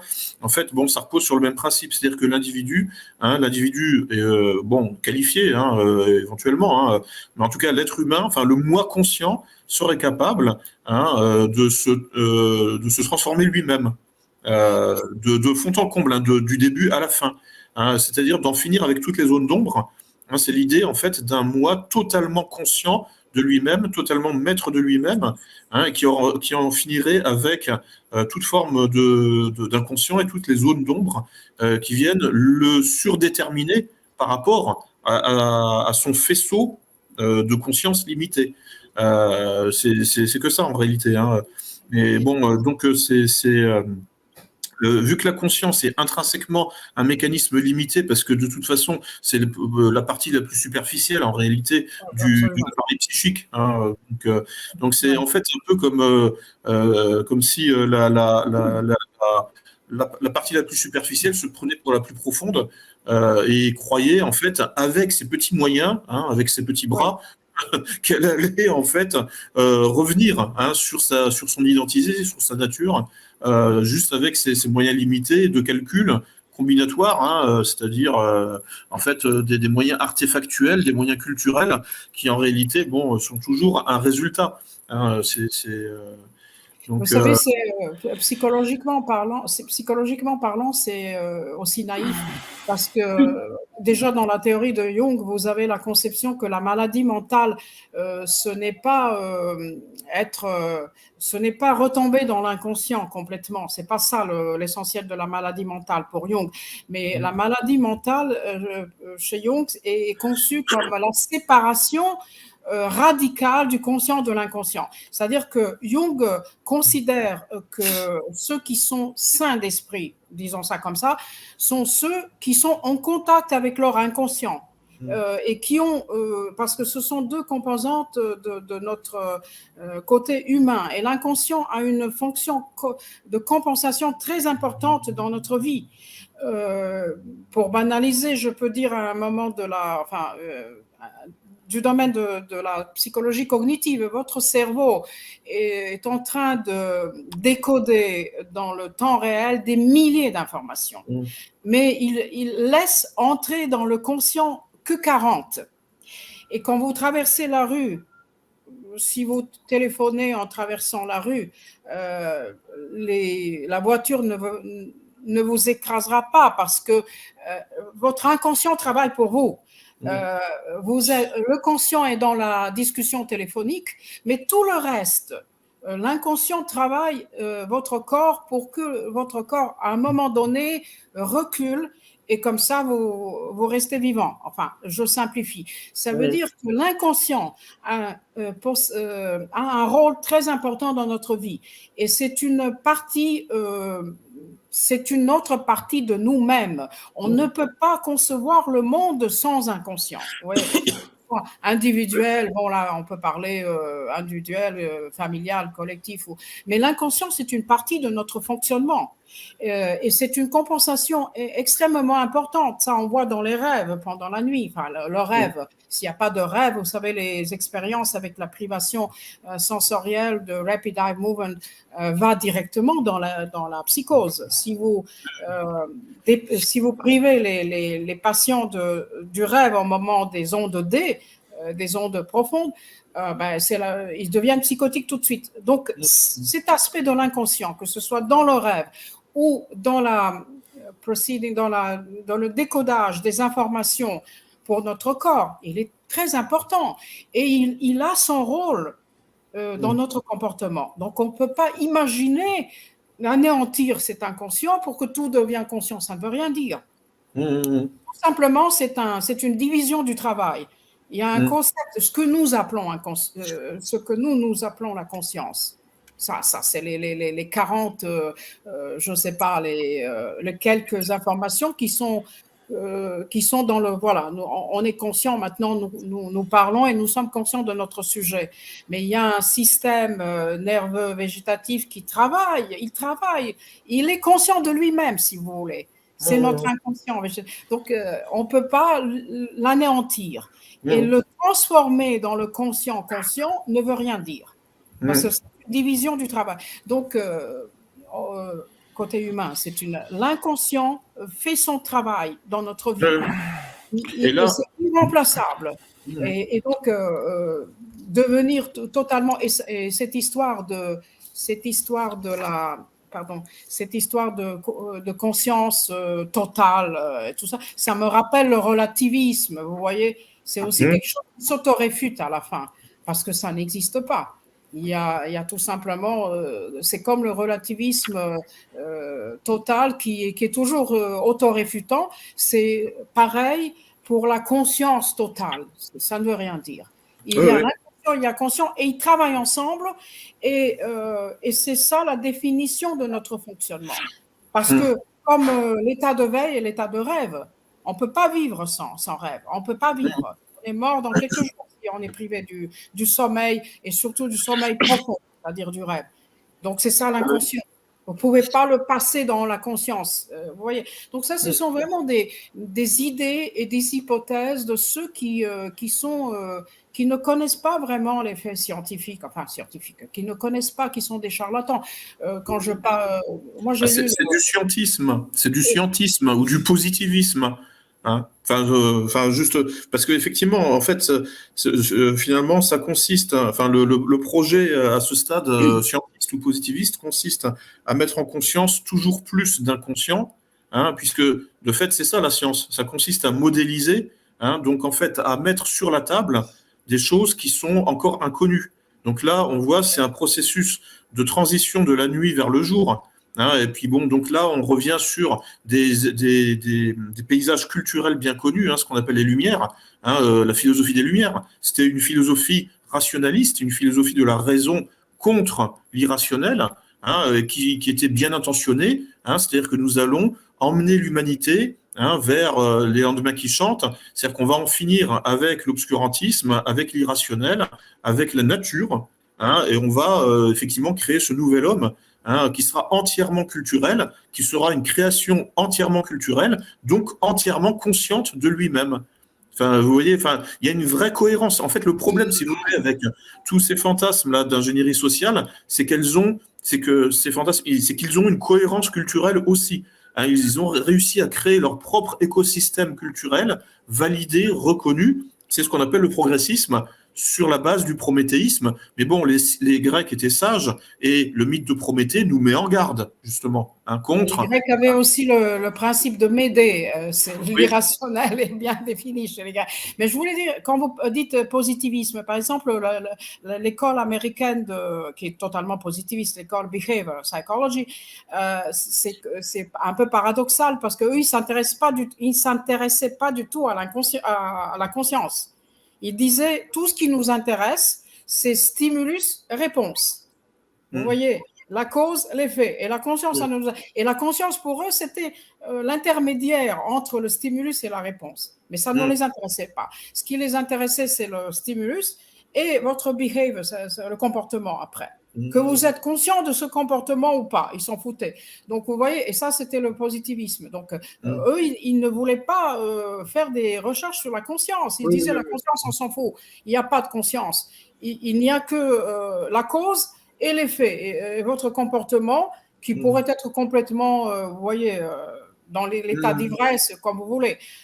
Donc, la conscience ne les intéressait pas. Ils disaient, c'est n'importe quoi la conscience. Il y a la cause et response, et votre réponse corporelle, et puis c'est tout. Et ça, c'était le positivisme. Donc, qu'est-ce que c'est que la conscience pour eux? Ça, c'est un grand mystère. J'ai l'impression, comme aurait dit Wittgenstein, que ces gens-là, ils sont dans leur... Puisque vous êtes aussi, si j'ai bien compris, vous êtes aussi linguiste, vous comprendrez sûrement ce que je veux dire.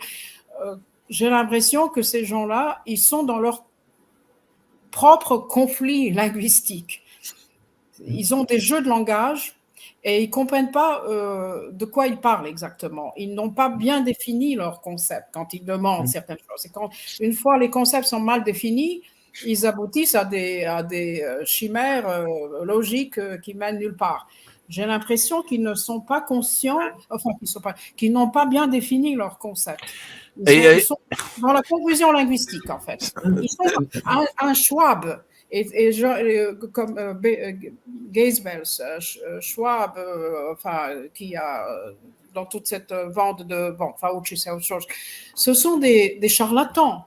Ils sont à but de pouvoir, ce sont des psychopathes au pouvoir, ils ont de l'argent, ils ont des projets, mais au niveau de la logique, c'est des charlatans. Ils ne savent pas exactement de quoi ils parlent. Et oui, ou des débutants. On peut dire aussi des débutants. Bah, pour moi, j'ai l'impression qu'ils ont un niveau en épistémologie d'étudiants en philosophie de première année. Hein. Enfin, ils sont nuls, en fait. Hein. Mais le seul problème, c'est qu'ils sont... Voilà. Mais le seul problème, c'est qu'ils sont très puissants. Voilà. Ils ont ramassé des moyens. Et là, c'est un autre problème qui n'est pas peut-être notre sujet aujourd'hui. C'est comment ça se fait que ce monde, ce capitalisme multinational, cette vision du monde, économisme totalitaire, je n'étais jamais contre le marché, moi, mais je parle d'un totalitarisme.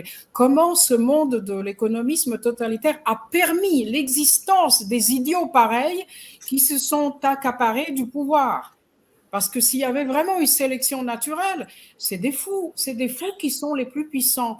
Ils sont complètement, même au niveau de certaines idées, ils sont débiles, mais ils ont beaucoup de moyens et ils sont forts. Vous voyez, comment ça se fait qu'ils sont venus à la position de pouvoir ordonner à tout le monde c'est vraiment des gens malades, mais qu'est-ce qui les fait trier pour qu'ils viennent au sommet du pouvoir?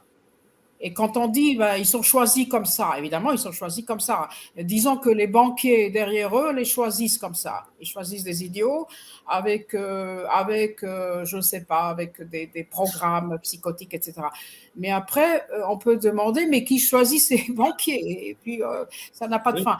Donc, moi, la vraie question pour moi, c'est comment ça se fait que les malades pareils sont venus au sommet du globalisme.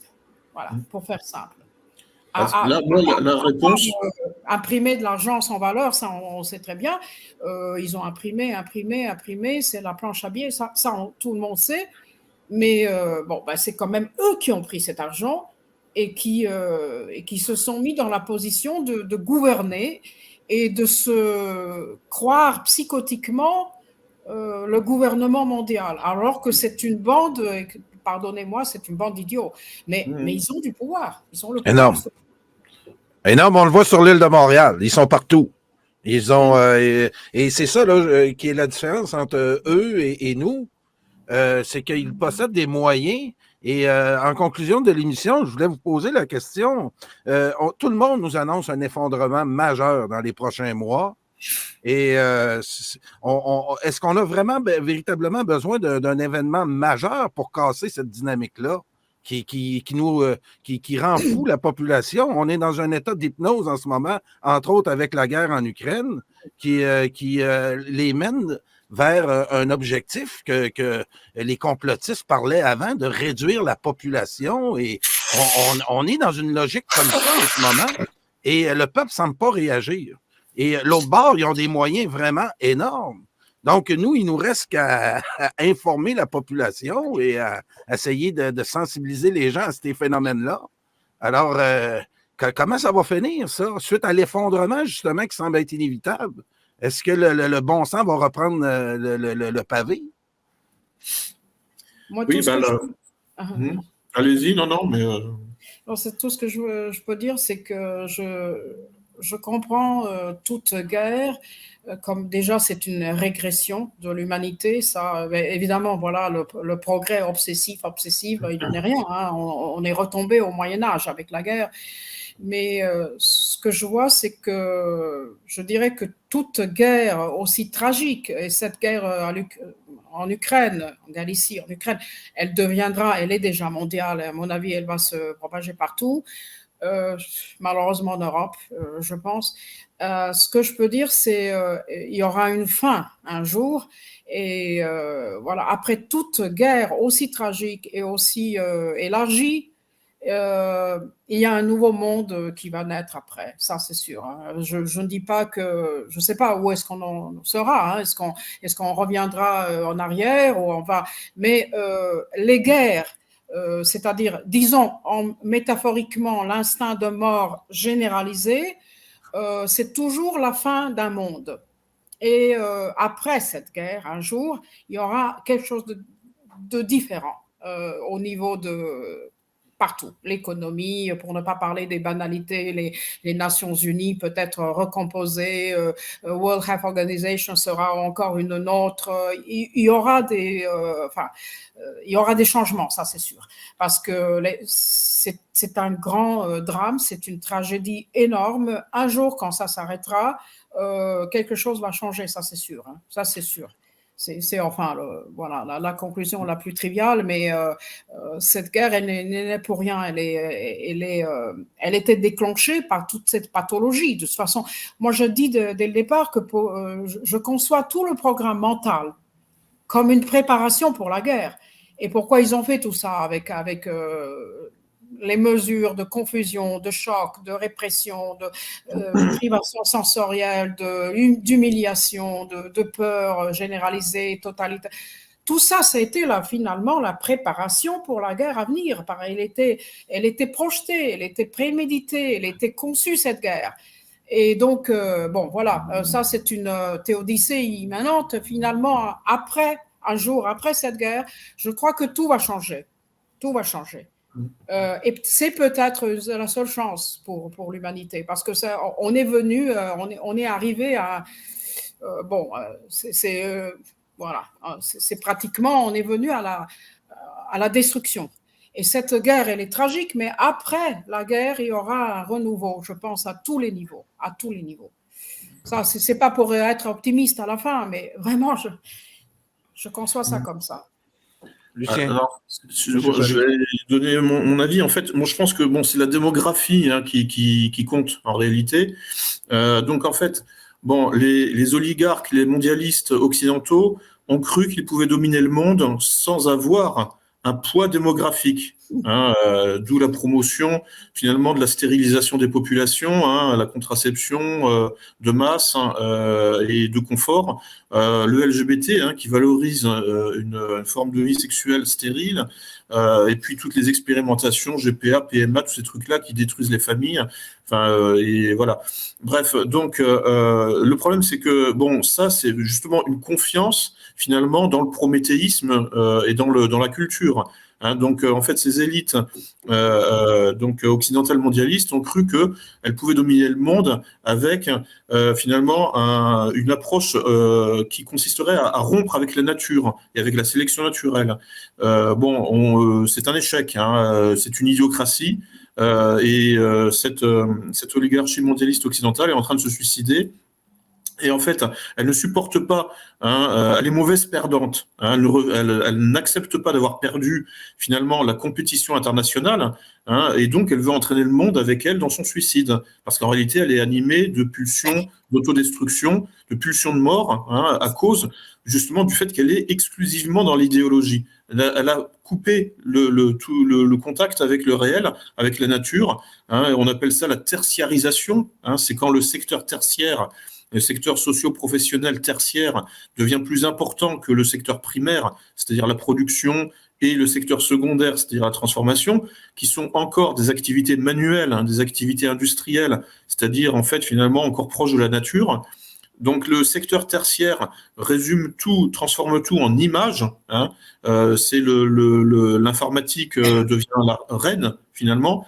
Ou les NBIC, les nouvelles technologies issues de l'informatique, qui en fait, et c'est très exactement ce que nous disent Klaus Schwab et les autres, en fait, l'informatique va diriger nos vies, nos existences. Nous allons rentrer dans une dictature informatique où c'est l'informatique qui va encadrer totalement le biologique. Le numérique va encadrer le biologique. Donc, bon, tout ça, en fait, repose sur une illusion d'optique, comme on disait, prométhéenne, progressiste, positiviste au sens premier, enfin au sens où, en fait, finalement, on veut que tout soit rationnel. Ils n'ont pas compris que c'était la démographie qui, en réalité, décidait à la fin. Et là, il n'y a pas photo. C'est la Chine, c'est l'Inde, donc c'est l'Asie et c'est l'Afrique noire qui vont dominer le monde dans les années qui viennent. Tout simplement parce que, en fait, c'est le retour du réel. Voilà. On ne domine pas le monde, on ne dirige pas le monde depuis un écran d'ordinateur. On domine le monde, on dirige le monde avec des bras pour travailler, et pour construire des villes, pour construire des usines. Alors, on n'est pas sorti du capitalisme industriel, voilà, faut pas rêver. L'avenir du monde est au capitalisme industriel, ça c'est clair. Mais les mondialistes occidentaux ont cru que même le capitalisme industriel pourrait être surmonté, dépassé par le capitalisme financier, c'est-à-dire finalement de l'information pure. Le capitalisme financier et donc les monnaies numériques, etc., qui permet en fait finalement d'en finir même avec l'objet réel dans l'économie. Puisque si on en finit avec... parce que l'économie, elle est faite par les travailleurs, pour les travailleurs. Sinon, elle ne sert à rien. Dans une société de robots, l'économie ne sert plus à rien. C'est pour ça que le capitalisme devient décroissant, puisqu'il cherche à en finir avec l'économie, avec les consommateurs, avec la consommation. Donc là, bon, en fait, je pense que ce qu'on appelait le tiers-monde ou les non-alignés à une époque, bah, tout simplement, va dominer le monde du fait de son sous-développement. Vous Oui, comprenez? voilà. Ah oui, ah oui, ah oui, ah oui. Ce sous-développement, oui, c'est un mécanisme de défense, finalement. Non, mais c'est ça, c'est un mécanisme de défense, et ce sous-développement fait qu'ils sont plus du côté de la nature que de la culture, au sens où la culture, en fait, à un moment se retourne contre la nature, et donc contre ses origines et sa sagesse instinctive, et contre l'instinct vital. Et l'instinct vital est attaqué par la culture et cette société de tertiarisée, d'écrans d'ordinateur et de téléphones portables, en fait, qui en fait n'est pas viable et qui aboutit de toute façon à de l'infertilité et au suicide dans une idiocratie, tout simplement. Oui, on l'a vu pendant la COVID, la formule clé en main suite aux problèmes qu'ils nous ont montés face à l'ennemi invisible qui était le COVID. Comment on a mis la population en appétit d'avoir des formules clés en main où le robot va tout régler. Et ça, là, nos autorités le savent, ça. Puis ce qu'on est en train de nous développer avec la guerre en Ukraine et les problèmes qui s'y rattachent, on voit très bien aussi là, qu'on va avoir des solutions magique pour offrir à la population en détresse. Madame Alexkovitch.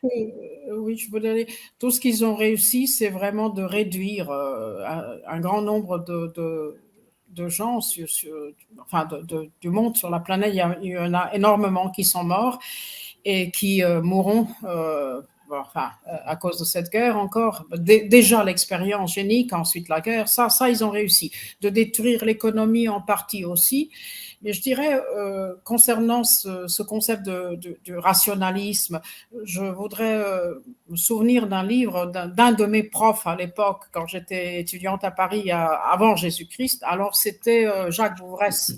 Jacques Bouvresse, c'est un excellent livre, Rationalité et cynisme. Je l'ai dans ma bibliothèque, qui déjà prévoyait pratiquement tout cela. Et si vous dites que bon, l'avenir est quand même ce capitalisme et l'industrie, moi je dirais au niveau de mon métier, enfin, c'est-à-dire du niveau de la psychologie, la psychopathologie, etc., je pense que l'avenir sera le retour vers ce qu'on appelle les traditions populaires, peu importe comment on appelle, mais c'est-à-dire la famille, l'amitié, l'honneur, la fidélité, les enfants.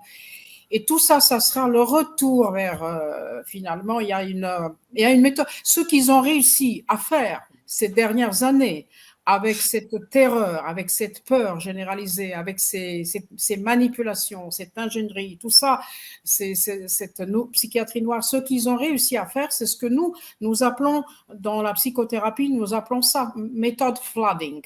Ça veut dire vous êtes submergé et après ça, vous ne pouvez plus, vous allez en arrière. Instinctivement, vous allez en arrière. Et nous irons tous, à mon avis, je l'espère d'ailleurs, nous irons tous en arrière en tant que l'humanité. Et en arrière dans le bon sens, c'est-à-dire vers la famille, vers les enfants, vers l'amitié, vers la fidélité, vers l'honneur.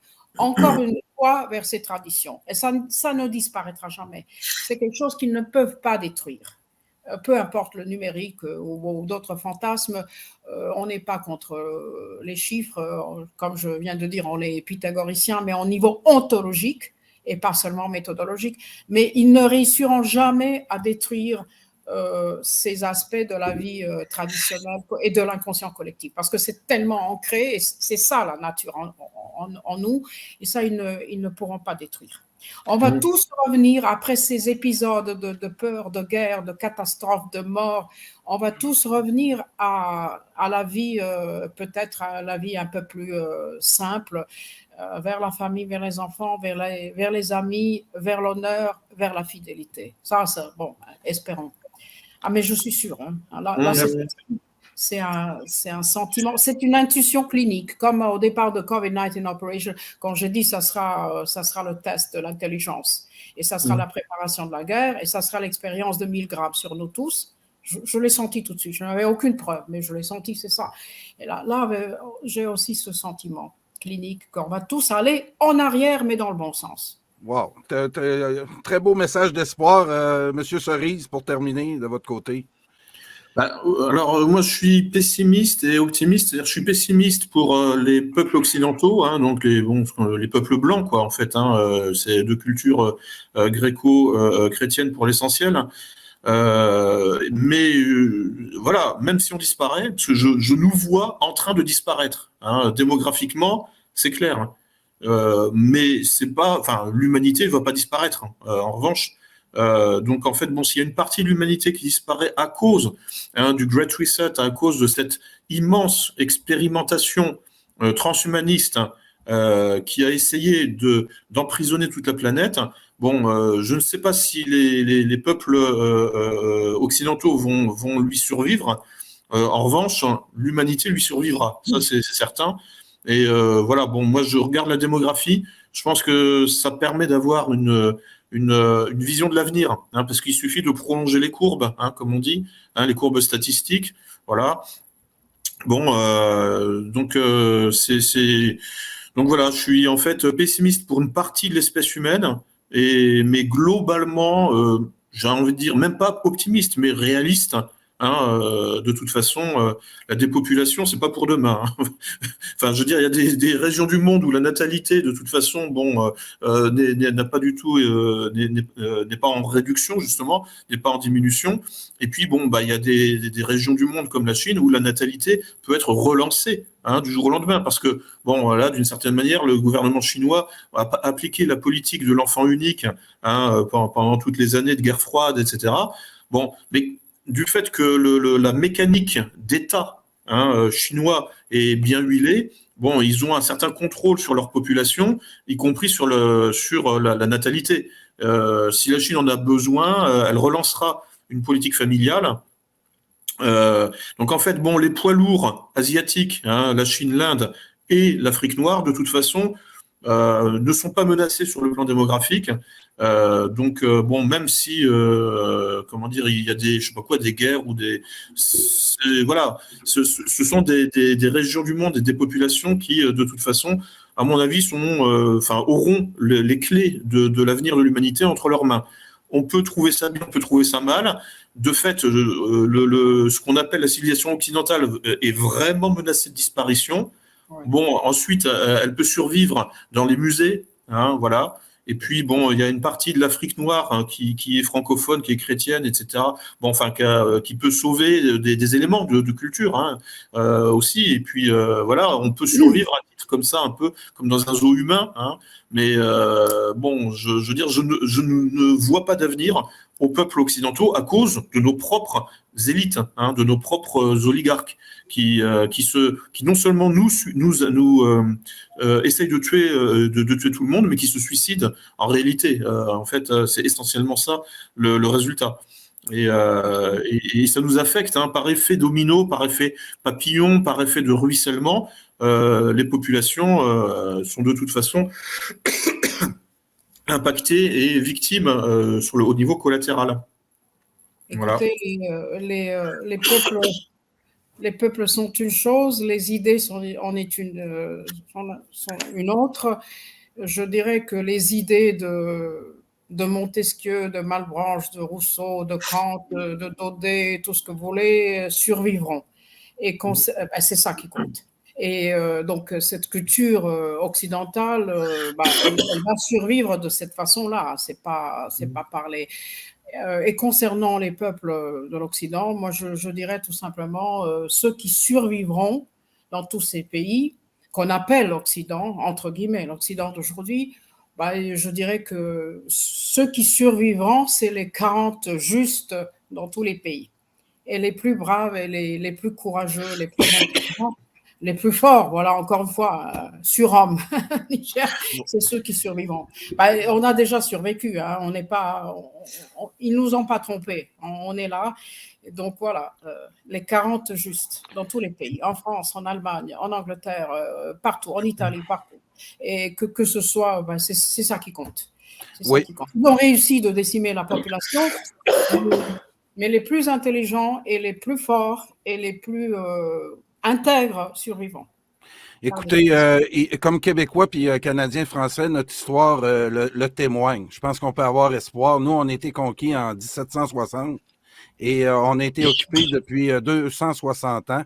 Aux alentours de 1840, les Anglais pensaient de nous avoir. Ils avaient réprimé fortement nos élites politiques qui demandaient des changements. Et là, on s'est retrouvé vraiment très seul en Amérique, environ 60 000 habitants, où effectivement, l'Église catholique, quand vous parliez de démographie, M. Cerise, où les Canadiens français avec l'Église, se sont justement mis au travail démographique. Et c'est grâce à ça si aujourd'hui on existe encore et qu'il y a une culture française en Amérique. Donc, rien de perdu. Ça fait 260 ans, nous autres, qu'on résiste avec très peu de moyens. Ils nous ont pris notre économie, ils nous ont pris pas mal notre politique aussi. On réclamait justement en 1840 un gouvernement représentatif que les Anglais nous ont refusé parce qu'on s'est aperçu tranquillement de ce qu'ils nous proposaient n'avait rien à voir avec la démocratie. Alors, comme Canadien français, je peux témoigner qu'on peut garder espoir. Et merci pour tout ce que vous faites ici pour les Québécois puis pour les francophones, nous aider à comprendre le monde qui nous entoure. Puis on espère qu'avec ça, malgré le clash qu'on prévoit, on va pouvoir compter sur des personnes comme vous pour rétablir la situation. Voilà, merci beaucoup. Pour tout commentaire, nous vous invitons à nous écrire studio@radioinfocité.com.